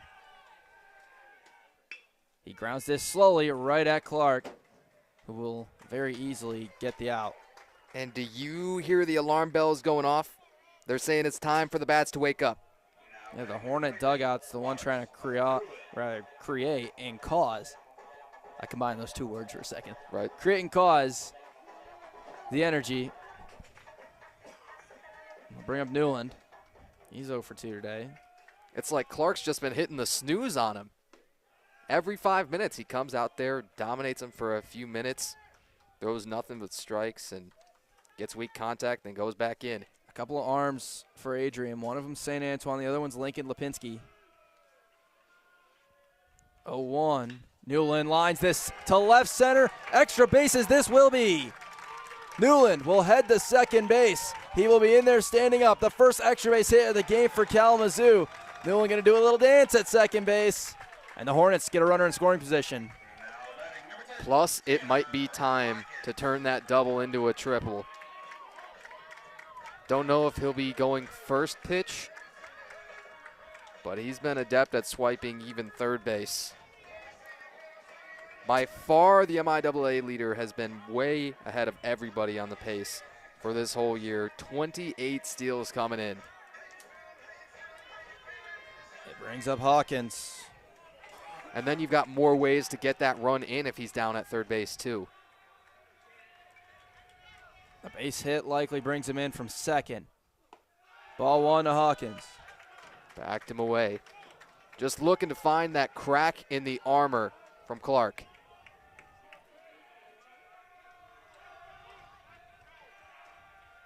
Oh, 1. Inside again. This is the second time today Kalamazoo's had a guy in scoring position. And the other time was just with 2 outs with Steckout stole a base. Counts 2-0. That's in for a strike. I do like taking a strike there. That's one of the most unbelievable things about the game is Kalamazoo just hasn't even had enough runners to get to second base. It's just their 3rd hit of the ball game. 2-1 is popped in the shallow foul territory where Miranda will drift. Run into the wall. Did he catch it? He did. Wow. That's spectacular from Miranda. He could have knocked that whole wall down, and he immediately rips that ball out the glove and pops it up to show I got it. And so 2 outs for Bolton now.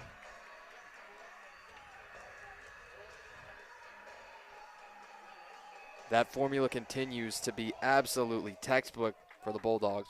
Amazing starting pitching, and they brought their gloves. Bolton's 0 for 2. First pitch shot foul.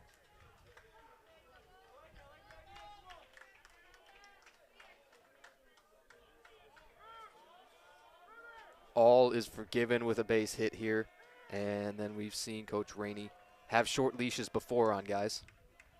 0-1, Newland takes off, pitches low, the throw down, not in time. Not nearly.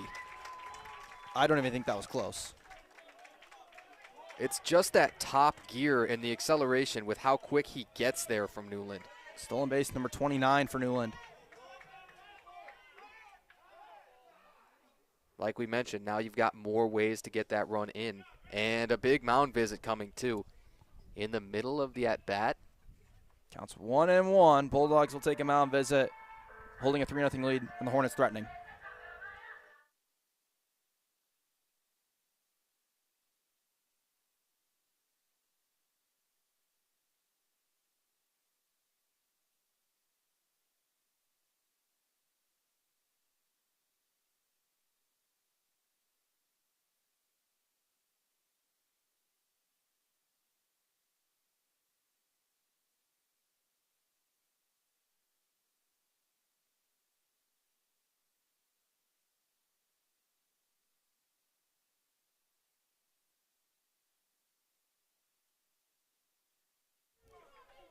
One and one count to Bolton. Newland standing at third base. First time Hornets have had a runner on third today.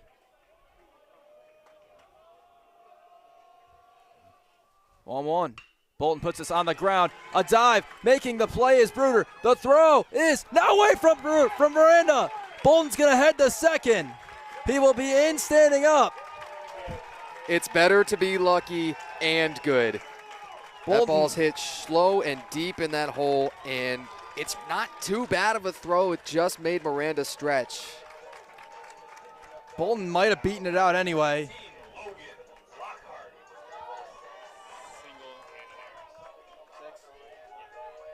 Single E6 puts another runner in scoring position for Lockhart, and the Hornets on the board in the top of the seventh. It's another in a long line of dramatic beats in this game. Plus, Lockhart got a lot of pop in the bat here. Chance to support himself one more time. He's 1 for 2. He has singled, also struck out. And it hits him. And the fireworks might be hitting. it puts the tying run on, and we're going to get a pinch hitter. Kelly's going to exit this game. It's going to be the freshman Alex DiDio. By far the biggest at bat of his life. And I believe this is going to be it for Clark. We're going to get a pitching change so you can play his walk-up after. It's going to be, I believe, Lincoln Lipinski coming in. Jackson Clark with a gem today. An absolutely phenomenal start. Yeah, cannot hang his head. Facing in many, many ways the best offense in the MIAA and blanked them for 6+. Lincoln Lipinski will come in a high leverage situation. Adrian leading at 3-1 and Kalamazoo threatening.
Lincoln Lipinski is the new pitcher for the Adrian Bulldogs. Sophomore from Onstead, Michigan, has started 2 games this year. He's got a 2-0 win-loss record with a pair of saves. 26 innings pitched, 22 hits, 14 earned runs, 10 walks, 26 strikeouts, a 2.24 average against, a 4.67 ERA. He will face the pinch hitter, Alex DiDio, the freshman from Whitmore Lake. He's got a 3.70 average with 10 hits and 7 RBIs. High leverage situation as the Hornets had the tying run on. Incredible at taking advantage of limited opportunities, just like most guys up and down the Kalamazoo lineup who aren't everyday regulars. First pitch to DiDio is in for a strike. DiDio hits for Cam Kelly, who will finish his day 0 for 2. Yesterday he started in that game against Alma, went 1 for 4 with a couple of hard hit balls. 0-1 is fouled off.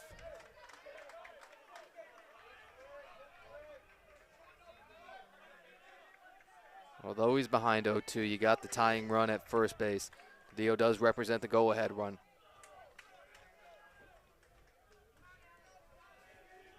Oh-2, Lipinski set. Bolton was bouncing around a second. 0-2, up and in. Nearly hit him with the top of the order on deck. Yeah, if he gets on in any way, it's going to be a sweat fest for Lipinski to get through. 1-2. Lipinski still 1 pitch away from getting out of it. Here it comes. He checks his swing. He held up, and it's 2-2. Kedro was trying to get the appeal down. Worth a try. Still all comes down to the execution of 1 pitch, probably buried, but if you bounce it, those runners move up. 2-2. Bolton and Lockhart dancing. 2-2 is popped up in a foul territory. Miranda running out of real estate, and it's going to get out of play. How good has Miranda been, though, defensively at first base? Just one of those Hornet killers. Gets it done in a lot of ways. We stay at 2-2. 3 runs, 5 hits, 1 error for Adrian. 1 run, 4 hits, no errors for Kalamazoo. 2-2 again to DiDio.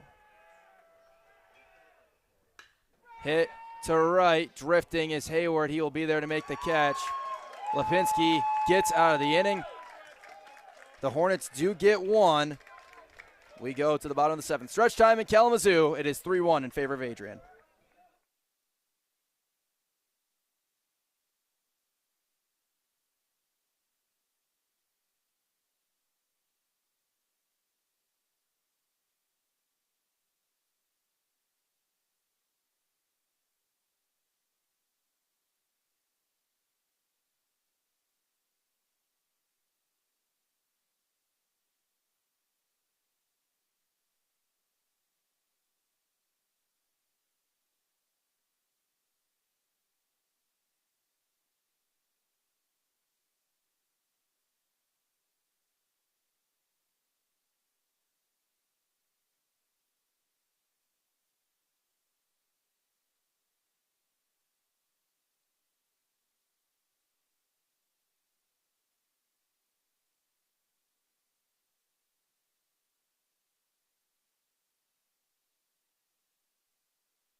We go to the bottom of the 7th inning, and the Hornets make a pitching change.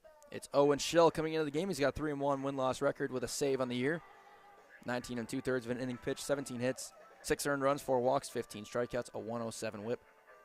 2.21 average against and a 2.75 ERA.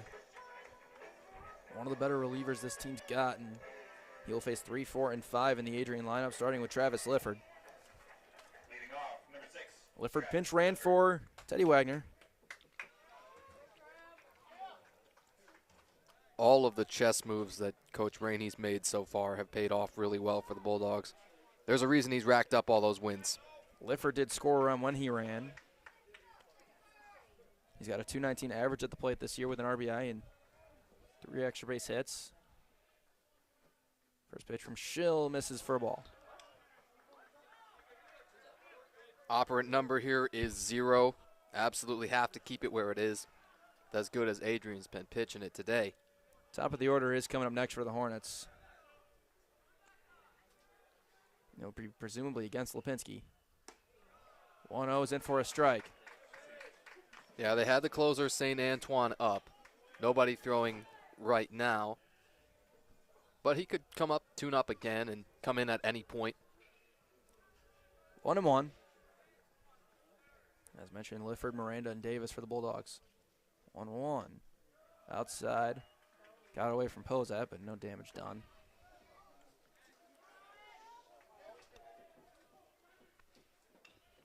Speaking of warming up, you got Hope taking their swings out in the batting cages. Again, that game coming up next between Hope and Alma. An elimination game in this tournament. 2-1. Swing and a miss. He had Lifford out of his shoes there. And climbed the ladder way high, too. That's one of the only sort of awkward swings and especially big chase swings that we've seen. Bulldogs' approach is phenomenal. 2-2. Strike 3 called. He got him looking. The first strikeout of the day for the Hornets. Owen Schill gets it. That was painted with an anointed brush stroke. Oh, my goodness. That pitch is not hittable. Brings up Miranda, who's 0 for 3 today.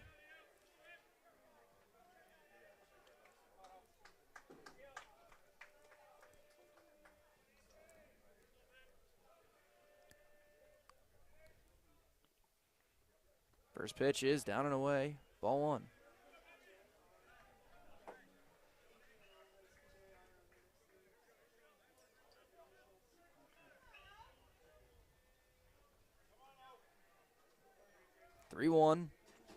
Bulldogs lead in bottom of the 7th inning. It's fouled straight back.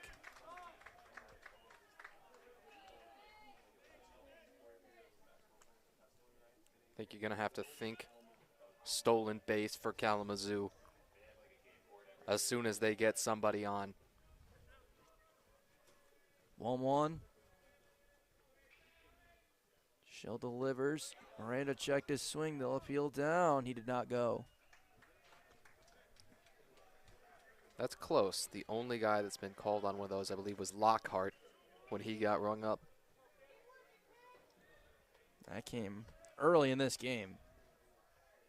2-1. Upstairs and in. It's 3-1 with Ryan Davis next.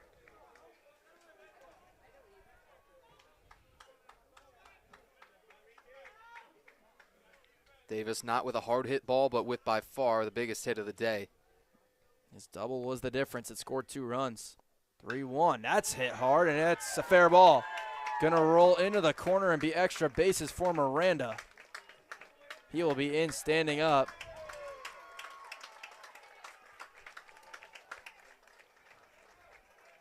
What I call him last half inning, a Hornet killer. Miranda been getting it done for a long time. Looking to finish it out strong for his career. 5 career doubles for Miranda, by the way, against Kalamazoo pitching. Brings up Davis with 1 out and a runner in scoring position.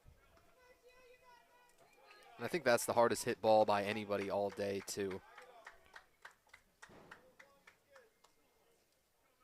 Lots of the damage done without the ball ever leaving the infield. Yeah, we've seen bunt singles, we've seen infield singles, seen it all. Except really hard hit balls today. First pitch is a strike to Davis, who is officially 1 for 2. He's been hit by a pitch, scored a run. Has 2 runs batted in.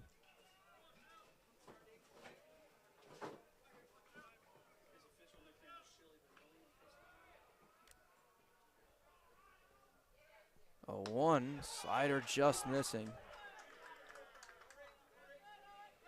Davis is another guy that's got good patience. He's walked 22 times on the year. Nobody chasing pitches out of the zone for the most part for the Bulldogs. OBP up over 430. 1-1. Down and away again. Kedro next. And to have only strung together 3 runs and 6 hits, that tells you how strong the Kalamazoo pitching has been. It's really a clash of the Titans today. It was the 2 favorites at the beginning of the year. As that pitch is popped, fouling out of play. It is the 1 seed and the 2 seed. It's totally lived up to the billing, I think, is my point. These 2 were anticipated to be the best, and they have been. Hornets have another arm up. It's Riso Medeo.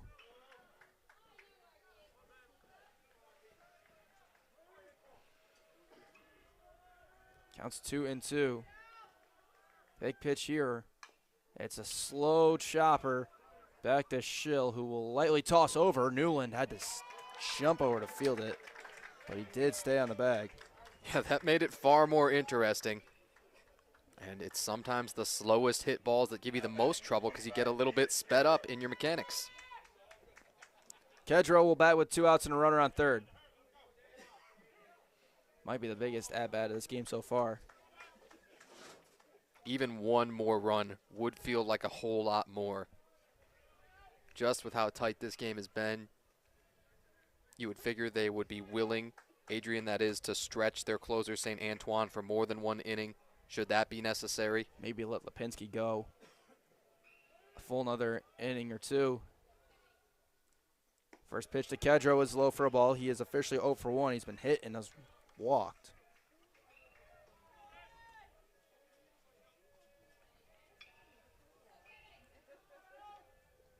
"1-0 is the count. That's hit to left. It is right at Hawkins, who will just drift a little bit to his left to make the catch. Schill gets a big 0, and the momentum starting to turn towards Kalamazoo just a bit. Can their bats get it done? We'll find out with the top of the 8th coming up next.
It's Lincoln Lipinski for Adrian to take on Cooper Mills in the top of the Hornet order. In the top of the 8th inning, Adrian leading it by a score of 3-1.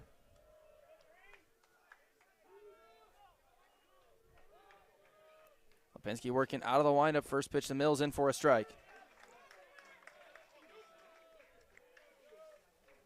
Mills, Posat, and Reinhardt, as we mentioned. 0-1 is in again. Still, you really trust him to battle back here. One of the toughest guys in the lineup to strike out and one of the toughest guys in the league. Pitch way in. And also this year, we haven't got to mention it yet. Set the program single season record for walks. He's at 33 and counting on the season. St. Antoine is throwing for Adrian. 1-2 is in, strike 3. Mills is absolutely on fire about that. Now batting number 9, Harrison Hozat. Brings up Hozat. It's got to be out of sight, out of mind. You've got to act like you're getting another at bat, whether or not you will. Hozat looks at his strike.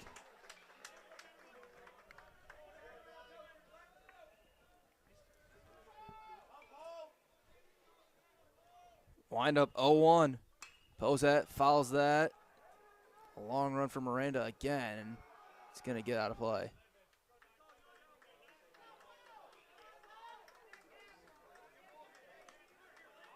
The first pitch strikes, should this score hold up, are going to be one of the biggest keys to winning.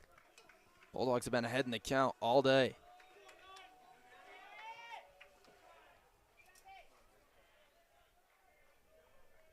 Hornets have only gotten the leadoff guy on once. 0-2 to Hozat. Way upstairs, he missed. Hozat was the lone leadoff guy to get on. He's 1 for 3 today with a single. Yeah, a lot of things that Kalamazoo's really not used to. Poor hitting with runners on, in scoring position. Haven't been able to get the leadoff guy on. 1-2 is going to be short liner right at Jimenez. And there are 2 down for Reinhardt. Now batting number 7, Reinhardt. Time's running out a little bit. You can't do as much of the small ball anymore. Does it come down to perhaps the long ball? Reinhardt's a guy who can do it. He is 0 for 2 today. He's walked, struck out, and flown out.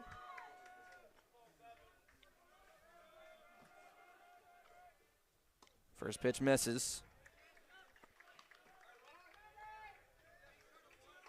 And I think if you groove him a 1-0 or a 2-0 fastball just to get me over, it could be dangerous. It's a fastball. It's in for a strike. He thought exactly what I thought. That ball was juicy. 1-1. In for a strike.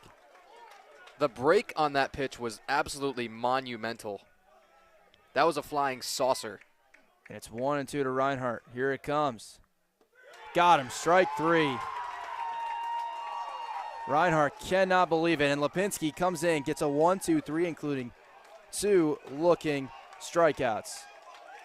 We go to the bottom of the 8th. Bulldogs holding on to a 3-1 lead.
Kalamazoo still in need of a rally, but first they got to figure out a way to get 3 more outs, and Schill will be the one called upon to do it.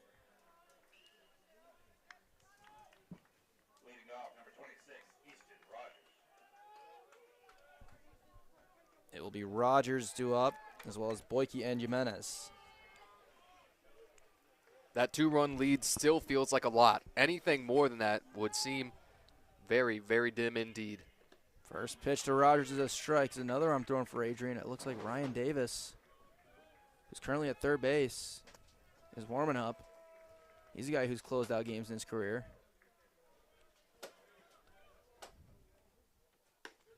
Next pitch just misses from Schill. Rogers today is 0 for 2. He's got a sac bunt.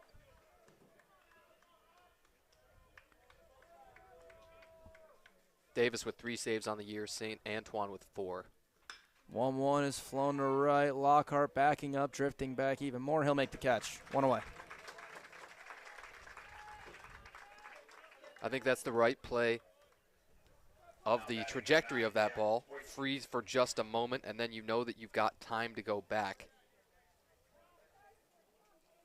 Brings up Boyke. 1 for 1. He's got a sac fly RBI, a single, and a walk.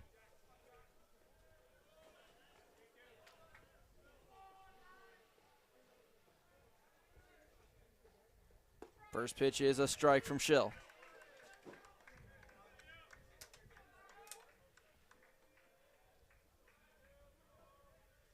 Need the quick 1-2-3 inning here. Gets another strike. It looks like Omadillo's ready and waiting. As well as Ben Van Ness stirring around there.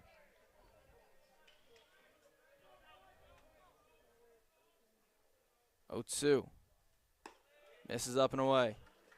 And with the guys warming up, I do think that probably at least one of them is a just-in-case guy, meaning just in case Kalamazoo at least ties this game and takes it to the bottom of the 9th. They will have Steckow, Newland, and Hawkins due up in the 9th. 1-2. That misses. Still have some pinch hitters available. I think Alex Fenko would be the #1 guy that you circle. He's got a little bit of extra base pop with a home run, 4 doubles. And a lefty bat on the bench. 2-2. Boyke the lefty awaits. And that just misses.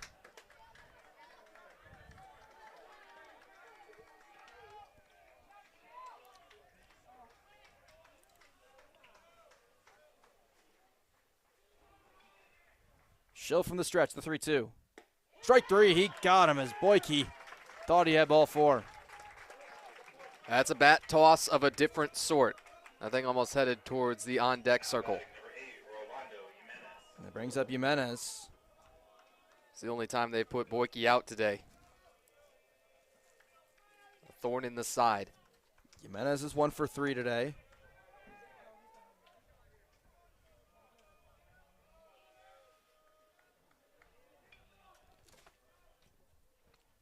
First pitch misses.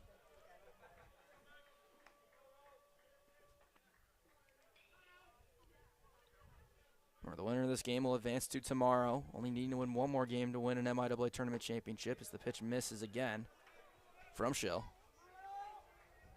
Loser of this game will play at 4 o'clock against the winner of Alma and Hope.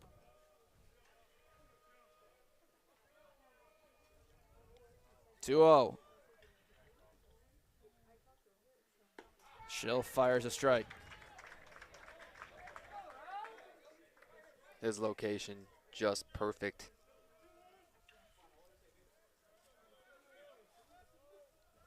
He's behind still. 2-1 is flied in the air to shallow right. Newland backing up, calling it, grabs it. A 1-2-3 inning for Schill and the Hornets. Their final opportunity to advance to tomorrow before having to play again today. Coming up next, they trail it 3-1 going into the 9th.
Kalamazoo needs 3 runs, or rather 2 runs to tie the game, 3 to take the lead. They have 3 outs to work with.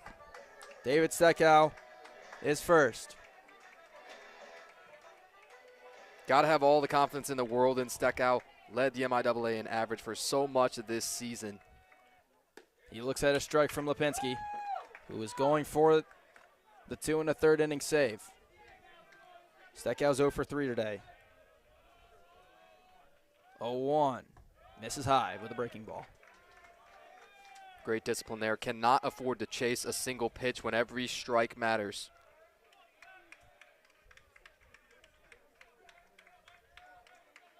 1-1. Hit sharply to second base. Jimenez will field and pull Moreno off the bag. He stays on there. That second toe tap was spectacular. I think initially the throw pulled him all the way off. He reaches with just the tip of the big toenail maybe. And it brings up Newland.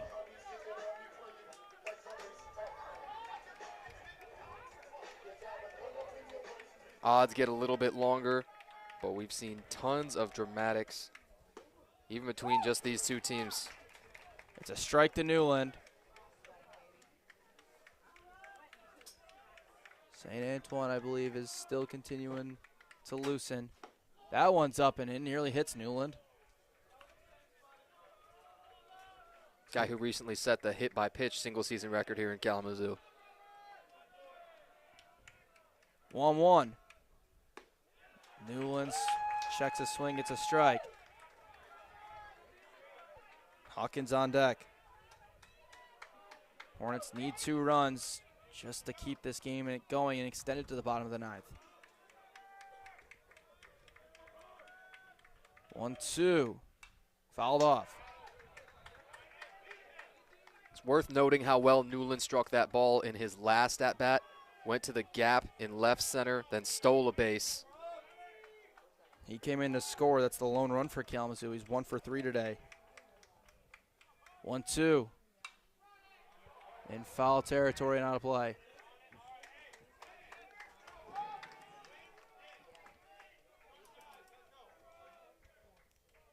Great pitching. He's going to tell most of the story of this game when it's done, no matter how it ends. 1-2. Missed it high with the off speed as Kedro trying to frame it down. That's about as close of a pitch as you could take.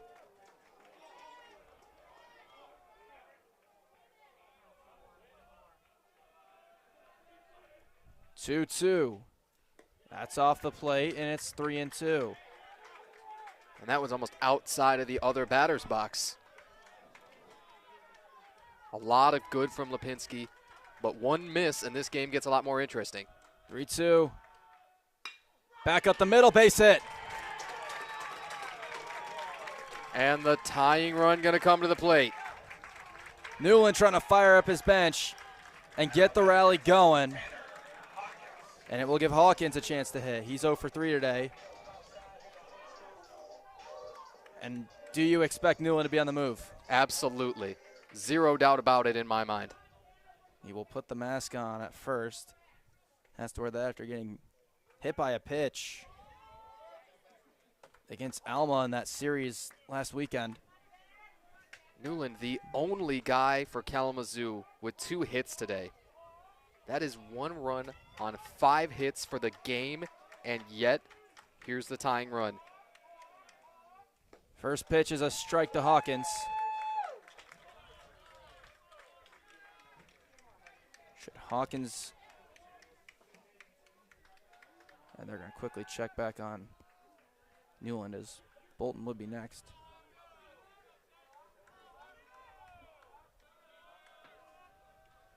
Oh, 1. Down and away for a ball. Time runs at the plate.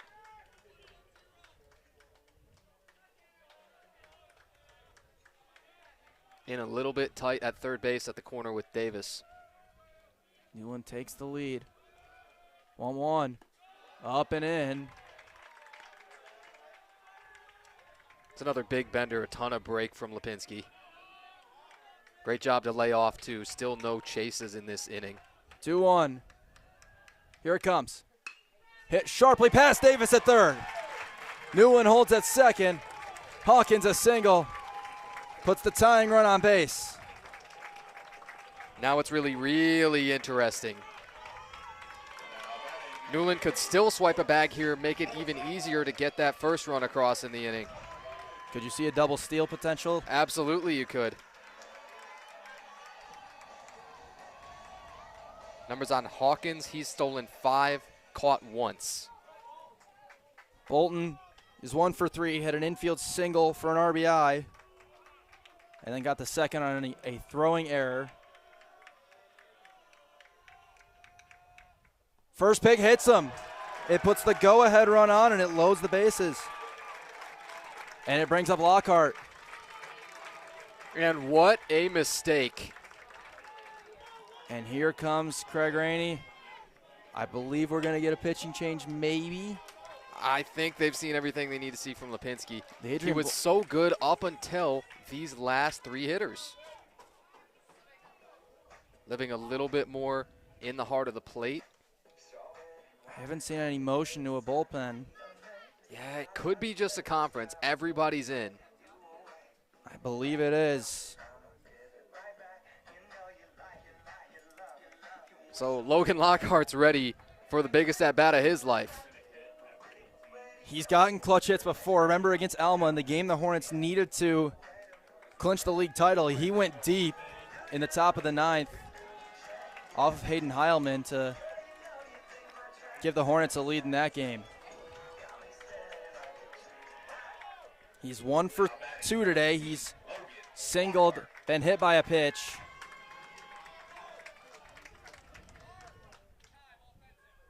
And Mike Ott's going to take an offensive time.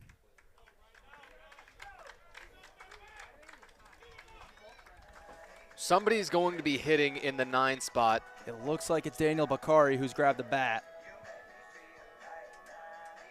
We mentioned that because it was previously Owen Schill, technically the pitcher scheduled for the 9 spot.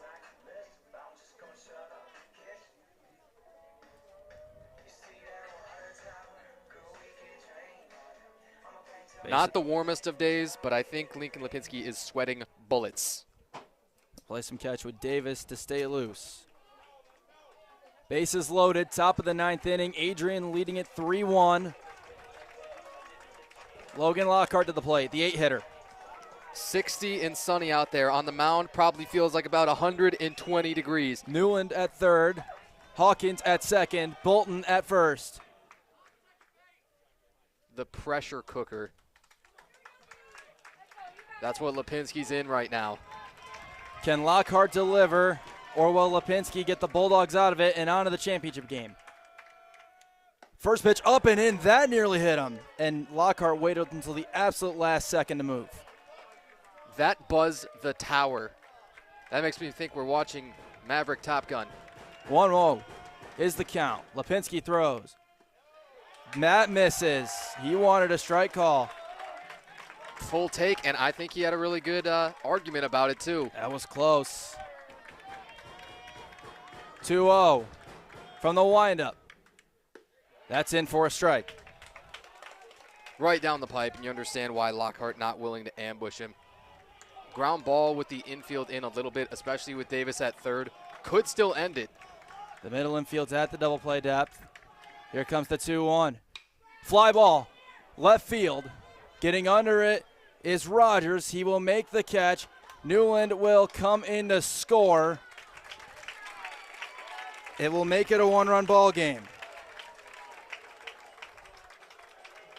That first out with Steckow leading it off looms so large, and yet it's all forgiven if the pinch hitter here takes care of business, gets this last run in. Daniel Bakari gets the nod. He's a sophomore from Rochester Hills, Michigan. And out comes Rainey again, and now they are going to get the pitching change.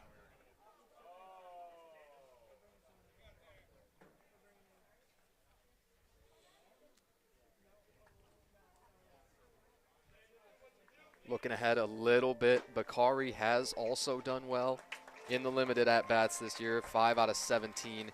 Driven in 6 runs out of those 5 hits. Luke St. Antoine, the Adrian closer, is going to come into the game.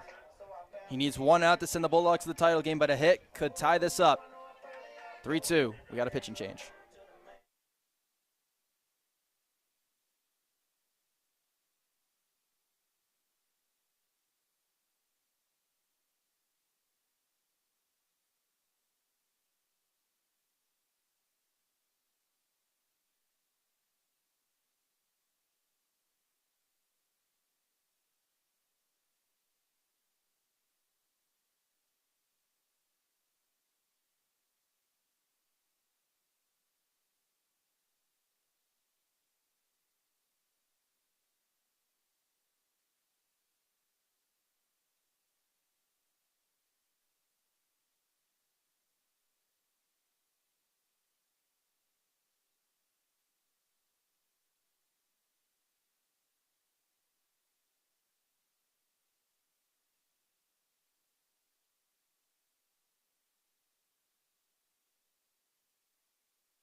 Luke St. Antoine will get the nod in an attempt to get a save for Adrian, the senior from Grand Rapids.